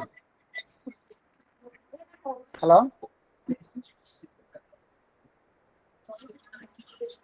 എന്റെ പേര് നിതിഹ. ഞാന് അക്കാഡമിയിലെ 9th സ്റ്റാൻഡേർഡ് സ്റ്റുഡന്റ് ആണ്. ഹാർഡ് വർക്കിനേക്കാൾ നല്ലത് സ്മാർട്ട് വർക്ക് ആണെന്ന് നമുക്കറിയാം. അപ്പോ നാം പഠിക്കുന്ന സമന്വയ വിദ്യാഭ്യാസമാണല്ലോ. ഇത്തരത്തിൽ നമ്മുടെ പഠന രംഗത്ത് ഇതെങ്ങനെ ഉപയോഗപ്പെടുത്താം? ഞാന് പറയാം. ഹലോ, ഞാന് ഇപ്പൊ അതും പോയിട്ടുണ്ട് കേട്ടോ. ഹാർഡ് വർക്കും സ്മാർട്ട് വർക്കും പോയിട്ടുണ്ട്. ഇപ്പൊ ഡീപ്പ് വർക്ക് എന്നാ പറയുന്നത്. എന്താ പറയാ? Deep work. ഈ ഡീപ്പ് വർക്ക് എന്ന് പറഞ്ഞു കഴിഞ്ഞാൽ എന്താണെന്നറിയോ? നമ്മളെ തന്നെ അപ്ഡേറ്റ് ചെയ്യുന്ന ഒരു സാധനമാണ്. നമ്മളെ തന്നെ അപ്ഡേറ്റ് ചെയ്യുന്ന ഒരു സാധനം. അതായത് കൃത്യമായിട്ട് നമ്മളെ കഴിവുകൾ കണ്ടെത്തി. ഞാനിപ്പോ അള്ളാഹു സുബ്ഹാനഹു വ തആല ഓരോരുത്തരെയും വ്യത്യസ്തരാണ് സൃഷ്ടിച്ചത്. യുനീക്കാണ്, റാര ആവിസ് ആണ്, വ്യത്യസ്തരാണ് ഓരോ മനുഷ്യരിലും വ്യത്യസ്തമായ കഴിവുകളാണ് കൊടുത്തിട്ടുള്ളത്. ആ കഴിവുകൾ കണ്ടെത്തിയിട്ട് അപ്പൊ ഞാൻ ആരാവണം, ഞാൻ എന്താവണം എന്ന് കൃത്യമായ ഒരു ധാരണ കിട്ടുന്ന ഒരു പ്രോഗ്രാമാണ്, ഒരു പരിപാടിയാണ്, അല്ലെങ്കിൽ ഒരു സംഗതിയാണ് ഈ ഡീപ്പ് വർക്ക് എന്ന് പറഞ്ഞാൽ. സ്മാർട്ട് വർക്കിന്റെ അപ്പുറം ഒരു സാധനമാണിത്. അതായത് അവരവര് കൃത്യമായിട്ട് അപ്ഡേറ്റ് ചെയ്യുന്നത്. അതിൽ പറയുന്നുണ്ട് കൃത്യമായിട്ട് വായന, അതുപോലെ തന്നെ യാത്രകള്, അതുപോലെ തന്നെ ചില സമയത്ത് ഉള്ള നമ്മള് സ്വന്തം ഒറ്റയ്ക്ക് ഇരുന്നിട്ട് നമ്മളെ തന്നെ ഇങ്ങനെ ചിന്തിക്കാനും, നമ്മളെ കുറിച്ച് ഇങ്ങനെ ചിന്തിക്കാനും, അതുപോലെ തന്നെ നമ്മുടെ കഴിവുകളെ പറ്റി ആലോചിക്കാനും, അതിനുവേണ്ടി പ്രവർത്തിക്കാനുള്ള സംഗതിയൊക്കെ ഈ ഡീപ്പ് വർക്കിൽ പറയുന്നുണ്ട്. ഹാർഡ് വർക്കിനേക്കാൾ നല്ലത് സ്മാർട്ട് വർക്ക് തന്നെയാണ്. കാരണം നമ്മള് പിന്നെ എല്ലാ കാര്യത്തിലും അതങ്ങനെ ആവണമെന്നില്ല. ചില കാര്യത്തിൽ നമ്മൾ ഹാർഡ് വർക്ക് ചെയ്തേ മതിയാവും. എന്നാലും ചില എളുപ്പ വിദ്യകളൊക്കെ കാണും. അതൊക്കെ സ്വായത്തമാക്കി കഴിഞ്ഞാൽ കുറച്ചും നമുക്ക് ടൈം ലാഭമായിട്ട് കിട്ടും. അത് മറ്റുള്ള ടൈമിലേക്ക് നമുക്ക് ഇൻവെസ്റ്റ് ചെയ്യാൻ വേണ്ടി പറ്റും.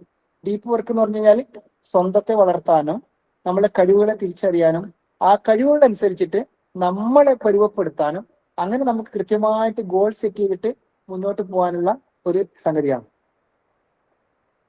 മനസ്സിലായിട്ടുണ്ടെന്ന് വിചാരിക്കുന്നു. Thank you sir. അസ്സലാമു അലൈക്കും.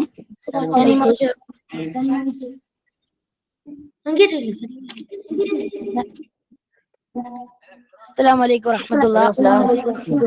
ഇമാം ഷാഫിയിലെ 8th സ്റ്റാൻഡേർഡ് സ്റ്റുഡന്റ് ആണ്. എങ്ങനെയാണ് ഈ പരീക്ഷ പേടിയില്ലാണ്ട് എഴുതാൻ പറ്റുക? പഠിക്കണം, നന്നായിട്ട് പഠിക്കണം. അതാ നേരത്തെ തൊട്ട് മുമ്പ് ചോദിച്ച ഒരാളില്ലേ, ചിലപ്പോ ചില വിജയങ്ങൾക്ക് പിന്നില് കുറുക്കു വഴികളൊന്നും ഉണ്ടാവില്ല. അപ്പൊ നമ്മൾ ചെയ്യാന്ന് പറഞ്ഞു കഴിഞ്ഞാല്, പണ്ട് ഒരു നമ്പൂതിരിയുടെ ഒരു കഥയുണ്ട്. നമ്പൂതിരി ഒരു പുഴയുടെ സൈഡിലോട്ട് ഇങ്ങനെ അതിവേഗത്തിൽ ഓടിപ്പോവാണ്. അപ്പൊ ആളുകൾ ചോദിച്ചു അയാളോട്, അല്ല നമ്പൂതിരി, നിങ്ങളെന്താ ഇങ്ങനെ ഓടിപ്പോകുന്നത്, എന്താ പറ്റിയത് എന്ന് ചോദിച്ചു. അപ്പൊ അയാൾ പറയാ, നിങ്ങൾ അത് കണ്ട? ആളുകൾ നോക്കുമ്പോ ആ പുഴയുടെ അപ്പുറത്തെ കരയിൽ ഒരു പട്ടിയുണ്ട്. ആ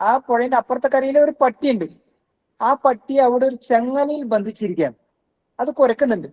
എന്നിട്ട് നമ്പൂതിരി പറയുന്നു ആളുകളോട്, അഥവാ തൊടലങ്ങട് പൊട്ടി നദി അങ്ങോട്ട് വറ്റിയ നാം എന്താ ചെയ്യാ? അഥവാ തൊടലങ്ങോട്ട് ചങ്ങല അങ്ങോട്ട് പൊട്ടി, പട്ടി അങ്ങോട്ട് ഫ്രീ ആയി, പെട്ടെന്ന് നദി അങ്ങോട്ട് പറ്റി, നമ്മളെന്താ ചെയ്യാ? എടങ്ങാറായില്ലേ? ആ പറഞ്ഞതുപോലെ നമ്മളെ പല പേടികളും, മനസ്സിലായ, ഒരു അടിസ്ഥാനം ഉണ്ടാവില്ല. മനസ്സിലായില്ലേ? ഒരടിസ്ഥാനം ഉണ്ടാവില്ല. പിന്നെ ഏറ്റവും നന്നായിട്ട് പഠിച്ചവർക്ക് പരീക്ഷകൾ ഞാൻ നേരത്തെ പറഞ്ഞ പോലെ പ്ലാൻ ചെയ്ത് റിവിഷൻ ചെയ്ത് കൃത്യമായിട്ട് സെറ്റ് ചെയ്ത് ഓരോ പാർട്ടുകളും വെച്ചവർക്ക്, ജീവിതത്തെ കുറിച്ച് കൃത്യമായ ലക്ഷ്യങ്ങളുള്ളവർക്ക്, നമ്മള് പ്രീവിയസ് ക്വസ്റ്റ്യൻ പേപ്പർ ഇല്ലേ, ഇതിനു മുമ്പ് കഴിഞ്ഞുപോയ ക്വസ്റ്റ്യൻ പേപ്പറൊക്കെ ശേഖരിച്ച് ഒരുപാട് തവണ ആ പരീക്ഷകൾ വീണ്ടും വീണ്ടും എഴുതി നോക്കിയിട്ട് ടൈമൊക്കെ സെറ്റ് ചെയ്ത് കഴിഞ്ഞാൽ നമുക്ക് എത്രയോ പരീക്ഷ എഴുതിയതിന്റെ അറിവ് കിട്ടും, എക്സ്പീരിയൻസ് കിട്ടും. എക്സ്പീരിയൻസ് ആണ് ഏറ്റവും നല്ല ആയുധം. അതുകൊണ്ട് വെറുതെ എന്ത് ചെയ്യുക, ടെസ്റ്റുകൾ പ്രീവിയസ് പേപ്പറൊക്കെ എടുത്തിട്ട് വീണ്ടും വീണ്ടും അറ്റൻഡ് ചെയ്തിട്ട് അത് വീണ്ടും കൂടെ നമ്മൾ സ്വന്തമായിട്ട് എഴുതിയിട്ട് സമയമൊക്കെ നിശ്ചയിച്ചിട്ട് എഴുതി കഴിഞ്ഞു കഴിഞ്ഞാൽ നമുക്ക് ഒരുപാട് അനുഭവങ്ങൾ കിട്ടും. പ്രീവിയസ് ക്വസ്റ്റ്യൻ പേപ്പർ അറ്റൻഡ് ചെയ്യുക എന്നുള്ളത് ഒരു പേടിയില്ലാതെ എഴുതാനുള്ള ഒരു സംഗതിയാണ്. നമുക്കതിപ്പോ ഒരു ഐഡിയാസ് ഒക്കെ വരും, മനസ്സിലായി. പിന്നെ എഴുതുമ്പോൾ ശ്രദ്ധിക്കേണ്ടത് വൃത്തിയായിട്ട് എഴുതാൻ മനസ്സിലായി. ഡോക്ടർമാര് പ്രിസ്ക്രിപ്ഷൻ എഴുതുന്നത് പോലെ എഴുതരുത്. പരമാവധി നമ്മളെ ഈ പരീക്ഷ ആൻസർ ഷീറ്റ് നോക്കുന്ന ആളുകളെ ഇംപ്രസ് ചെയ്യിക്കുന്ന വിധത്തിൽ ഒരു പേപ്പറിൽ 20 22 വരികൾ മാത്രം എഴുതിയിട്ട് അത്യാവശ്യം വേണ്ട സംഗതികൾക്ക് അണ്ടർലൈൻ ഒക്കെ കൊടുത്തിട്ട് ഒരു സബ് ടോപ്പിക് ഒക്കെ ഇട്ടിട്ട് ഏറ്റവും മനോഹരമായി എഴുതാൻ വേണ്ടി ശ്രമിക്കുക. ചിലപ്പോൾ നോക്കുന്ന ആളുകളുടെ വിചാര വികാരം എന്നുള്ളത് അനുസരിച്ചായിരിക്കും മാർക്കൊക്കെ വീഴുക. ചിലപ്പോൾ നല്ല കാണുമ്പോൾ തന്നെ മൊഞ്ചുള്ള ആൻസർ ഷീറ്റ് ഒക്കെ കാണുമ്പോൾ ഒരു ഇംപ്രസ് ഒക്കെ വരും. ഓക്കെ, അങ്ങനെയൊക്കെ നമ്മൾ എഴുതി ശീലിക്കാൻ വേണ്ടി ശ്രമിക്കുക. ഏറ്റവും നന്നായിട്ട് നമ്മൾ പ്രിപ്പയർ ചെയ്യുക, റിവിഷൻ ചെയ്യുക. ഓക്കെ, അസ്സലാമു അലൈക്കും വറഹ്മത്തുള്ളാഹി വബറകാതുഹു. ഞാൻ ഷംസുൽ ഉലമ ദാറുസ്സലാം അക്കാദമി വാദി ത്വയ്ബ കിന്യ കർണാടകയിൽ പഠിക്കുന്ന കുട്ടി, 8th സ്റ്റാൻഡേർഡ് പഠിക്കുന്ന കുട്ടിയാണ്. സാറേ, പഠിക്കാൻ നല്ല പറ്റിയ സമയം ഏതാണെന്ന് പറഞ്ഞു? നല്ല ചോദ്യമാണ് കേട്ടോ. ഞാൻ മിക്കവാറും ക്ലാസ് എടുക്കുമ്പോൾ ഈ ചോദ്യം എനിക്ക് കിട്ടാറുണ്ട്. പഠിക്കാൻ എൻ്റെ ഒരു അഭിപ്രായത്തിൽ നല്ലൊരു സമയം എന്ന് പറഞ്ഞിട്ട് ഒരു പ്രത്യേകിച്ച് സമയമില്ല. ചില കുട്ടികൾക്ക് രാത്രി വൈകിട്ട് പഠിക്കുന്നതായിരിക്കും അവർക്ക് ഇഷ്ടം, അന്നേരമായിരിക്കും അവർക്ക് തലയിലൊക്കെ കയറുക. ഓക്കെ, ചില കുട്ടികൾക്ക് അങ്ങനെ ആയിരിക്കണമെന്നില്ല. ചില കുട്ടികൾക്ക് അതിരാവിലെ പഠിക്കുന്നതായിരിക്കും ഇഷ്ടം. അപ്പോൾ നമ്മള് എപ്പോഴാണോ പഠിക്കാൻ ഇഷ്ടപ്പെടുന്നത് അപ്പോൾ ഏറ്റവും നന്നായി പഠിക്കുക എന്നാണ് ഞാൻ പറയാം. എന്നാലും കുറച്ചുകൂടി സൈക്കോളജിസ്റ്റുകളൊക്കെ മുൻപോട്ട് വെക്കുന്ന ഒരു ധാരണ പറയുന്നത് പ്രഭാതത്തിൽ ആ സമയത്ത് ഒരുപാട് നമ്മളെ ഈ പ്രകൃതിയിലൊക്കെ ഒരുപാട് മാറ്റങ്ങളും അത്ഭുതങ്ങളൊക്കെ ഉണ്ടാവുന്ന പറയുന്നത്. ആൽഫ മോഡിലേക്ക് പോകുന്ന മനോഹരമായ അന്തരീക്ഷം ആ സമയത്ത് ഉണ്ടാവുക. ആ സമയത്ത് കുറച്ചും കൂടി ശാന്തമായ സമയത്ത് പഠിച്ചു കഴിഞ്ഞാൽ കുറച്ചും കൂടി നമ്മുടെ മെമ്മറിയിലൊക്കെ നിൽക്കുന്നൊക്കെ പറയുന്നുണ്ട്. എങ്കിലും നമ്മളെ ഇഷ്ടമാണ് അവിടെ. നമ്മൾ എപ്പോഴാണ് പഠിക്കാൻ സന്നദ്ധനാവുന്നത് അപ്പം പഠിക്കാൻ ഇരിക്കണം. കാരണം നമ്മൾ 1 മണിക്കൂർ വെറുതെ പുസ്തകം വെച്ച് ഇരിക്കുന്നതിനേക്കാൾ എത്രയോ നല്ലതാണ് നല്ല റെഡി ആയിട്ടുള്ള തയ്യാറായിട്ടുള്ള മനസ്സാന്നിധ്യത്തോട് കൂടിയിട്ടുള്ള ശരീരവും ആത്മാവും ഒരുമിച്ചുണ്ടാകുന്ന ഒരു 10 മിനിറ്റ് അല്ലെങ്കിൽ 15 മിനിറ്റ്. വെറുതെ ഇരിക്കുന്ന 1 മണിക്കൂറിനേക്കാൾ ശരീരവും ആത്മാവും ഒരുമിച്ചുണ്ടാകുന്ന ഒരു 10 മിനിറ്റ് മതി പഠിക്കാൻ വേണ്ടിയിട്ട്. രാവിലെയാണോ വൈകുന്നേരമാണോ രാത്രിയാണോ എപ്പോഴാണ് നമുക്ക് പഠിക്കണം തോന്നുന്നത് ആ സമയം ഏറ്റവും നന്നായിട്ട് പഠിക്കാൻ വേണ്ടി ഇരിക്കുക.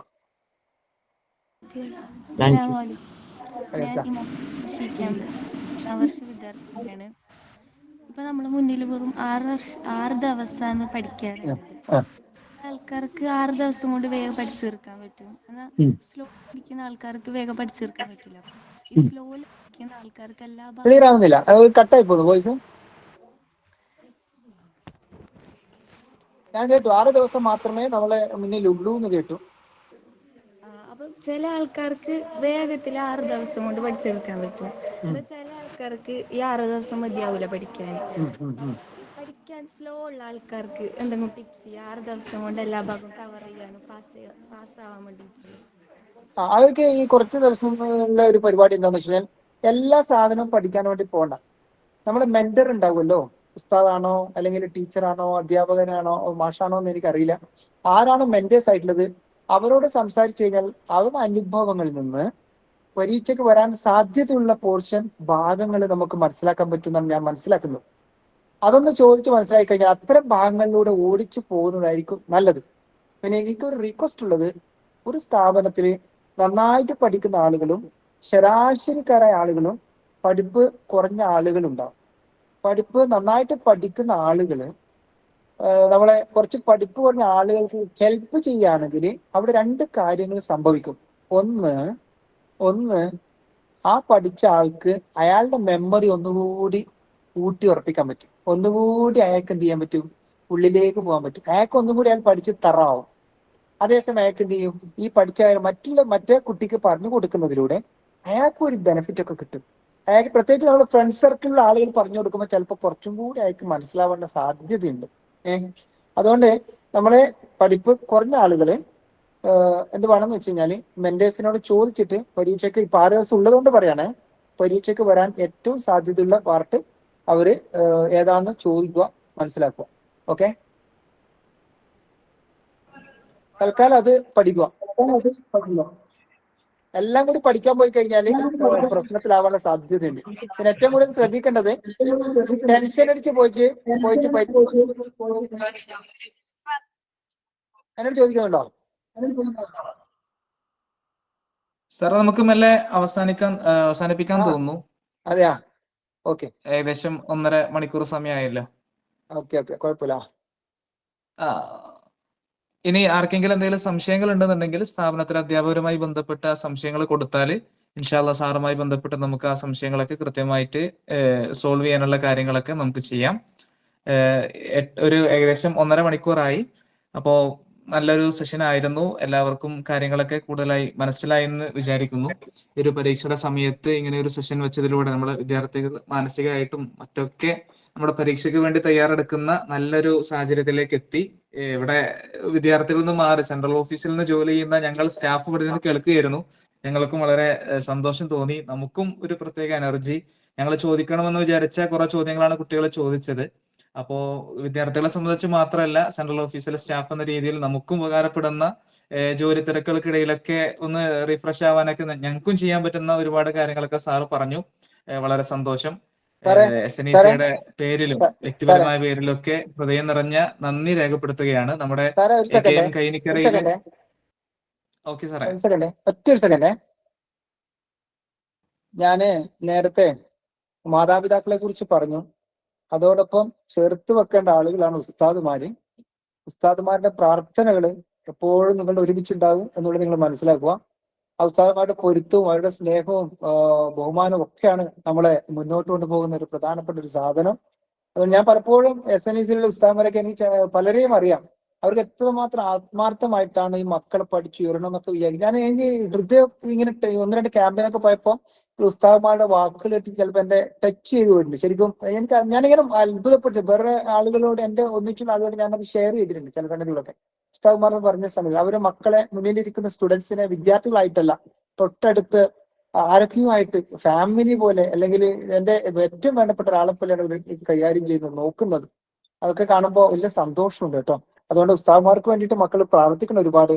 അവരെ എനിക്കറിയാം, ഓരോ ഉസ്താദുമാരും അവരുടെ മക്കൾക്ക് വേണ്ടി, കുട്ടികൾക്ക് വേണ്ടിയിട്ട്, മുന്നിലിരിക്കുന്ന സ്റ്റുഡൻസിന് വേണ്ടിയിട്ട് രാവും പകലും പ്രാർത്ഥിച്ചുകൊണ്ടേയിരിക്കുന്നുണ്ട്. സാർ പറഞ്ഞോളൂ.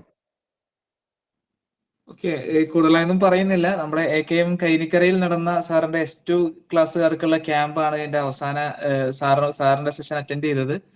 അന്ന് തന്നെ ഇനിയുമുള്ള പരിപാടികളൊക്കെ സാറിനെ വിളിക്കണമെന്ന് ആഗ്രഹിച്ചിരുന്നു. നല്ലൊരു സെഷൻ ആയിരുന്നു. അപ്പൊ സാറിന് SNEC-യുടെ പേരിലും വ്യക്തിപരമായ പേരിലും SNEC അഫിലിയേറ്റഡ് സ്ഥാപനങ്ങളിലെ എല്ലാ വിദ്യാർത്ഥികൾക്ക് വേണ്ടിയും ഹൃദയത്തിന്റെ ഭാഷയിൽ നന്ദിയും സ്നേഹവും കടപ്പാടും നേരുന്നു. എല്ലാ വിദ്യാർത്ഥികളും സാറിനെയും കുടുംബത്തെയും ഒക്കെ അവരുടെ പ്രാർത്ഥനകളിൽ ഉൾപ്പെടുത്തണമെന്ന് പ്രത്യേകം ഓർമ്മിപ്പിച്ചുകൊണ്ട് എല്ലാവർക്കും ഈ ഒരു പരീക്ഷ ഉന്നത മാർക്കോടെ വലിയ വിജയത്തോടെ നേടാനും അതിനെ നേരിടാനും വിജയം കൈവരിക്കാനും ഒക്കെ തൗഫീക്ക് ഉണ്ടാകട്ടെ. അത് ആ ഒരു സന്തോഷ വാർത്ത, ഈ സാറിന്റെ ക്ലാസ്സോടുകൂടെ വന്ന മാറ്റങ്ങളെ കുറിച്ചുള്ള സന്തോഷ വാർത്തയൊക്കെ കേൾക്കാൻ നമുക്കെല്ലാവർക്കും ഭാഗ്യമുണ്ടാകട്ടെ ഇൻഷാ അല്ലാഹ് എന്ന പ്രാർത്ഥനയോടെ ഈ ഒക്ടോബർ മാസത്തിലെ എക്സ്പെർട്ട് ടോക്ക് ഇവിടെ അവസാനിച്ചതായി അറിയിക്കുന്നു. എല്ലാവർക്കും നന്ദി രേഖപ്പെടുത്തുന്നു. 3 സ്വലാത്തോടെ നമ്മുടെ ഈ ഒരു സംഗമം പിരിച്ചുവിട്ടതായി അറിയിക്കുന്നു. സ്വല്ലല്ലാഹു അലാ മുഹമ്മദ് സ്വല്ലല്ലാഹു അലൈഹി വസല്ലം, സ്വല്ലല്ലാഹു അലാ മുഹമ്മദ് സ്വല്ലല്ലാഹു അലൈഹി വസല്ലം, അല്ലാഹുമ്മ സ്വല്ലി അലാ മുഹമ്മദ്. അസ്സലാമു അലൈക്കും. വഅലൈക്കും അസ്സലാം.